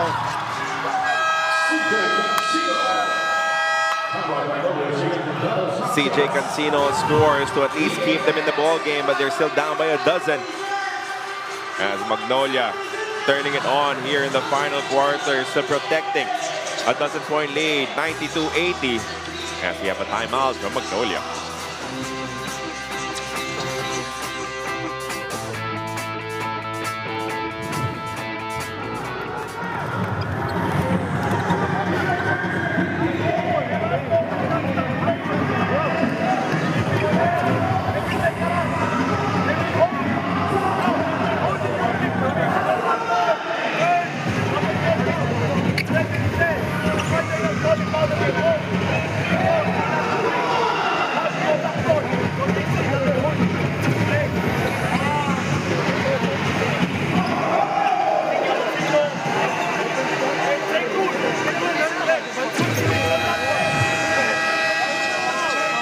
Magpapatuloy ang aksyon ng inyong PBA. TNT will face Titan Ultra. Pagkatapos noon, kontra San Miguel Beer naman. Tutungo naman sa Inares Center, Montalban. Ang inyong PBA 50th season Governors Cup. Bukas po yan, Sabado, for that doubleheader. Xavier Lucero din. It took him a while before he got going. Pero ngayon, umabot pa rin naman sa double digits yung tala ng leading local scorer this conference na Magnolia Hotshots. Saan si Xavier Lucero, especially when it comes to winning time. One of the things na napag-usapan natin, Carlo, at the start of this ball game is that Meralco needed to play the up-tempo game. But right now, in terms of being up-tempo, Meralco has not had a single fast break point. Barroca, three-point shot is gone. Everything falling for the Hotshots here in the fourth quarter. 6 players have now scored for Magnolia in this quarter compared to 4 for Meralco. Sayang yung tirang yon, in and out. Yung ganti sana mula sa labas itong si Chris Nusa. And what about Lastimosa and Baroka now playing together? And Lastimosa missing. Brandon Bates gets the rebound. Nilabas na naman ng Meralco yung kanilang import. After that short stint, about 6 minutes here in the fourth quarter. Cancino draws the contact. He'll take 2 of that blocking foul mula kay Xavier Lucero. This is the mop-up squad ng Magnolia when you have the 2 point guards playing together. What about that pass galing kay Lastimosa? Hinahanap niya, backcourt partner niya si Baroka. Bigada ng tres. Wow, what an explosion here in the fourth quarter. Pero tumama yung mga adjustments ni Coach L.A. Tenorio. How he started this fourth quarter. Nadala pa rin kahit papano yung momentum na naitatag nila din from that late surge in the third. Malaking bagay dito yung availability ni Ian Sangalang. I thought his ability to play the post and setting the high screen. Ito, setting the screen there for Lastimosa, helping out and bringing up the ball. Ano yung ginagawa rito? Laki kasi ng team na to, no? Din, Sangalang, tapos Lucero, tapos Buffin. That's a really It's a tall team. tall front line para dito sa Magnolia. Meanwhile, they get another stop of a Lastimosa miss. Brickman mula sa kanto naman. Isa pang tres para kay Brickman. He's been really hot. That's now 19 points para sa kanya. Lead is 10. Must be a career high in threes for Jason Brickman. Dahil niyang ginagawa rito. Nakakalima na siya, 95-85. Meralco not out of this yet. Still 2 minutes, 52 seconds remaining. Meralco playing without Hester on the floor. Buffin, given the baseline. Mintis yung tira, yung tapik. Sino makakapulot? Si Mark Baroka. Lastimosa iikot mula sa kanto. Buffin misses on the three-point shot. That is poked loose by Hodge. Another fresh possession for the Hotshots. Sangalang making that possession possible. Going for the offensive rebound. A lot of heroes here for Magnolia so far and for Meralco. Also with a fair share of heroes like Brickman. Certainly one of their heroes in this game. Yung mga nagbabalik, no, din si Cancino also scoring in double digits in this matchup. Lastimosa gagamitin yung screen. There's a switch on D. Mas malaki yung depensa, pero mas mabilis si Lastimosa. Iniwan! Oh, he scored! Iniwan ang buong buo! Ito si Brandon Bates. What a way to attack the defense of the big guy. Jerome Lastimosa. He'll be on the line to complete the three-point play. Nag-switch yung depensa, nakita yung mismatch. Malinaw kung ano yung bentahe nitong si Jerome Lastimosa at sinulit naman yung kanyang bilis. Dahil napuntosan, end one pa. Ito si Brandon Bates, kompleto na yung three-point play para kay Jerome. Balik sa 13 ang abante ng Magnolia Chicken Timplados Hotshots. Bibitaw ng tres, pasok yan para kay Chris Nusa. Meralco now going to the long court to try to trim down this lead. Cliff Hodge playing top defense and bucket. Last 2 minutes brought to you by Sports Plus. Lamang pa rin ang 10 ang Magnolia. Baroka naman goes to the crossover. Di makakuha ng bentahe doon. Nilalabas kay Buffin. Three-point shot is good for the Magnolia import. Oh, that could be the clincher. That's now a 13-point lead opened up by Magnolia. 4 susubukan, hindi tatama para kay Cancino. And with only a minute and 35 remaining, Magnolia looking good here in the endgame. And this is double payback time for Magnolia on Meralco. As we said in the previous conference, Meralco booting out Magnolia's hopes of going to the semifinals. And Sangalang getting the pass from Lastimosa. That roll to the basket of Sangalang, that is classic. Here's that three-pointer galing kay Buffin. Master strokes in coaching by L.A. Tenorio in this contest. Paggamit niya kay Sangalang, the way they defended Hester inside the painted area. Napag-aralan nila itong Meralco, where Hester gets his points. They took away his sweet spot. Nabantayan din itong si Chris Newsom. Had 11 points in the first half. Bumaba yan sa 6 na lang dito sa second half as Ian Sangalang is putting the finishing touches in what would be an important win para dito sa Magnolia Chicken Timplados Hotshots, as that will be a turnover. Errant pass coming from Brickman. 114. Well, I don't know if this is a sign that maybe Hester's days could be numbered. He's not even on the floor right now to finish this game. Siyempre, hinihintay ng Meralco na gumaling yung kanilang original pick for an import. Or Antonio Hester more of a backup plan, an emergency pickup for them. As Lastimosa attacks inside. Gumambio, Sangalang, ilalabas kay Baroka. Baroka will have to shoot, but only hits the backboard. Only 45 seconds remaining din ang layo nung pinakitang husay sa pasahan sa puntusan itong Magnolia. They led by 1 point at the end of the third quarter. All of a sudden, everything clicked for them. Din, ano yung nagbago in favor of the squad of Coach Eli Tenorio? Well, definitely the defense. Ang adjustments nila, how they were able to stop Hester, how they were able to stop Brickman's playmaking. Hindi na gumana yung kanilang pick and roll plays, outside shots, also not falling any longer for Meralco. On the other end of the floor, yung offensa ng Magnolia was just free-flowing. Susunod na 3 laro para sa Meralco Bolts.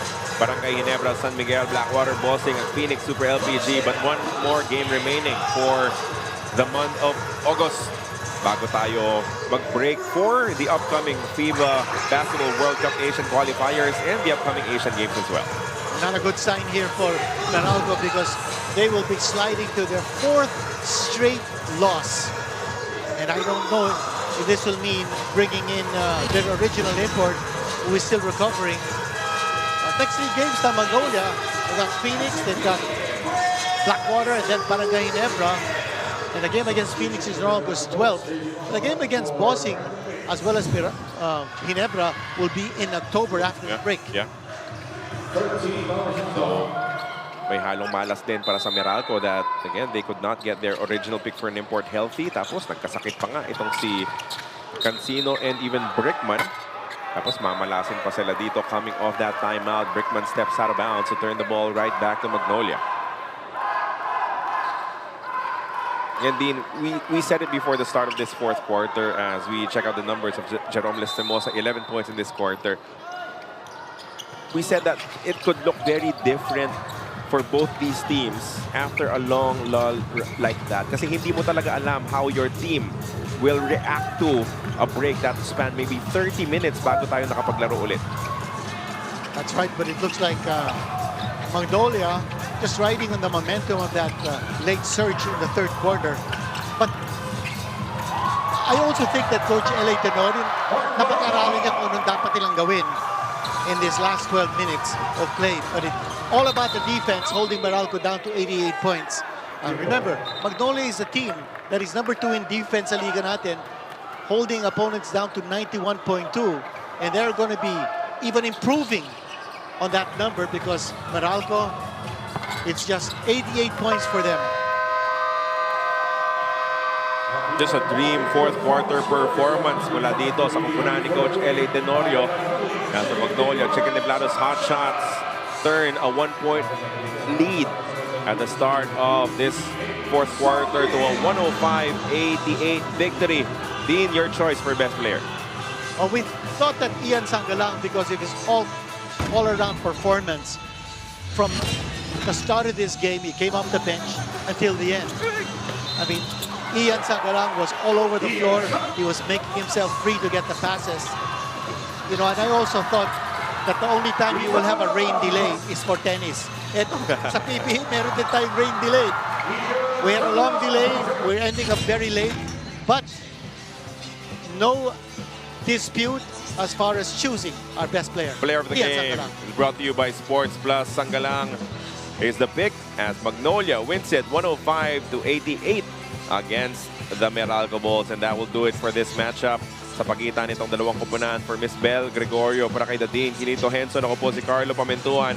More PBA action coming your way tomorrow as we move over to the Inares Center in Montalban. I'll do it for a doubleheader here inside the Ninoy Aquino Stadium.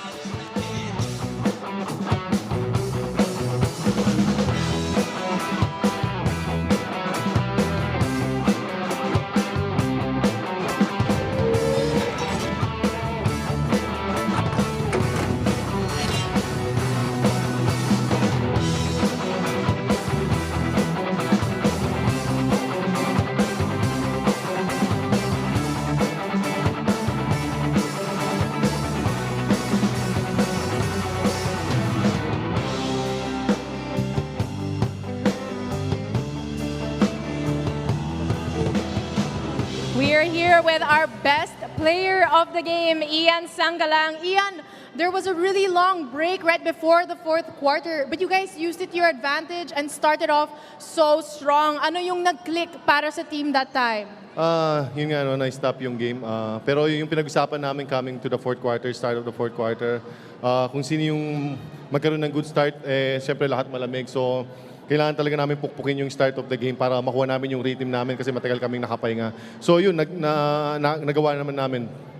Ian, ang ganda ulit ng naging performance mo today. What was working for you offensively? Offensively, hindi ko na talaga iniisip yun. No?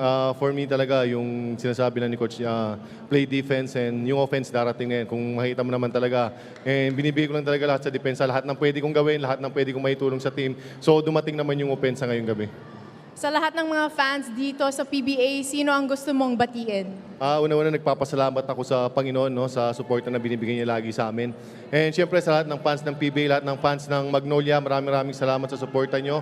And sa family ko, sa Lubao, Pampanga, sa anak ko, and sa mga staff namin sa Wings to Go, and sa Pier 27, shoutout sa inyo, and sa anak ko. Thank you. Thank you so much, Ian. That's all from our player of the game. Let's turn it over to the post-game press conference.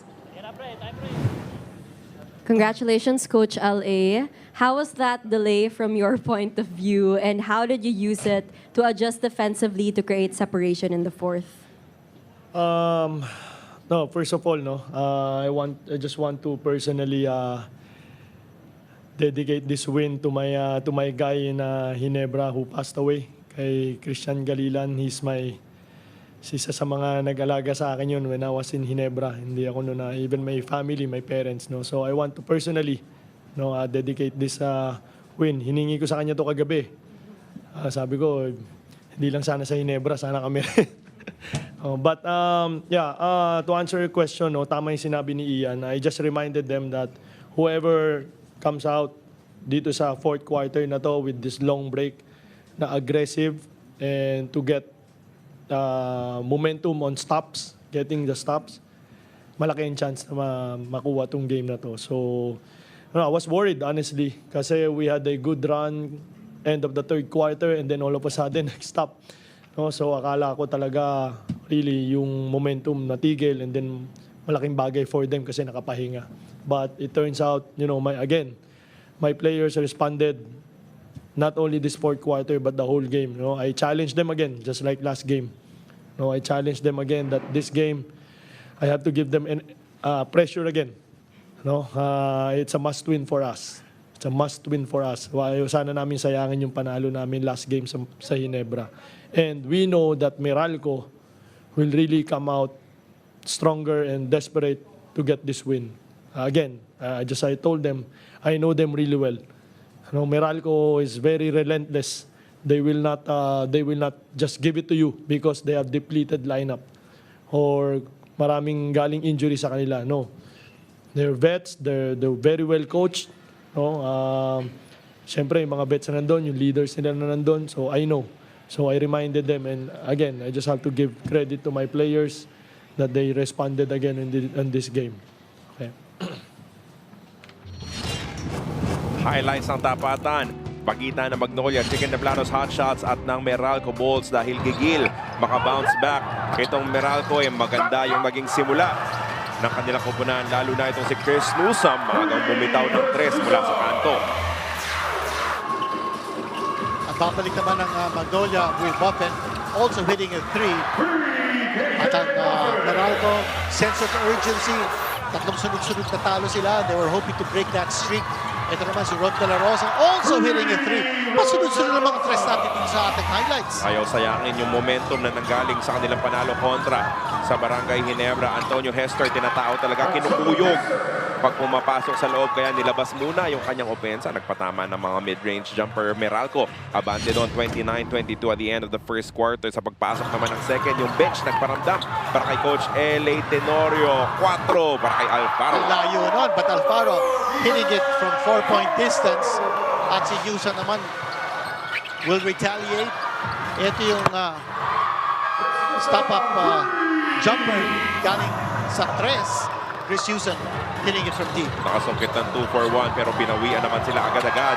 Dahil layup ang kukunin itong si KJ Buffin, talagang buo na yung chemistry sa kanyang kupunan. At nagpapakitang gilas para dito sa Magnolia. Sa pagtatapos. Yeah. What about Hester?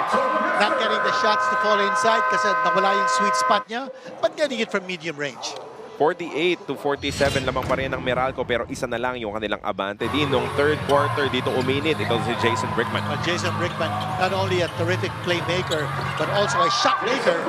At you saw that floater coming from Brickman.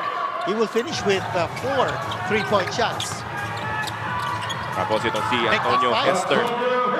Dumidiin pa rin sa ilalim, looking for every opportunity na matulungan ang kanyang koponan. Pero nung third quarter, naging maganda yung pagtapos nitong Magnolia. They had an 8-0 run to steal the lead away from the Meralco Bolts.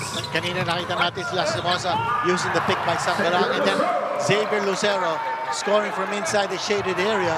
And Paul Lee, watch him here, looking for a shot and getting it off the glass of Paul Lee. Kaya yung run na yan ay magbibigay ng 1-point lead, 71-70 sa pagtatapos ng ating third quarter. Nagka-delay po ang ating pagsisimula sa fourth quarter dahil may biglang tumulo mula dito sa Ninoy Aquino Stadium. Commissioner Willie Marshall, of course, on top of everything here, nilinaw niya yung ating mga patakaran. But then we were allowed to restart the ball game, and after a short warm-up, talagang naging maganda yung naging pasahan ng Magnolia. Unselfish play for Magnolia, finding Ian Sangalang, who ended up to be our best player of the game. Baroka is going to hit the 3 off a pass galing kay Lastimosa. Brickman, babalik naman. And he will finish with 5 triple conversions in this contest, trying to keep Meralco's hopes alive. Yan yung pang-5 mula kay Brickman, but at that stage, it would prove to be too little and too late dahil biglang lumobo nga sa double digits yung abante ng Magnolia Chicken Timplados Hotshots. This would be the dagger for Magnolia. An end-one play na puntosan ito si Jerome Lastimosa, si Brandon Bates, as he exploded in that final quarter para pamunuan ang kanyang kupunan sa panalo 105-88. Magnolia defeating Meralco in this matchup.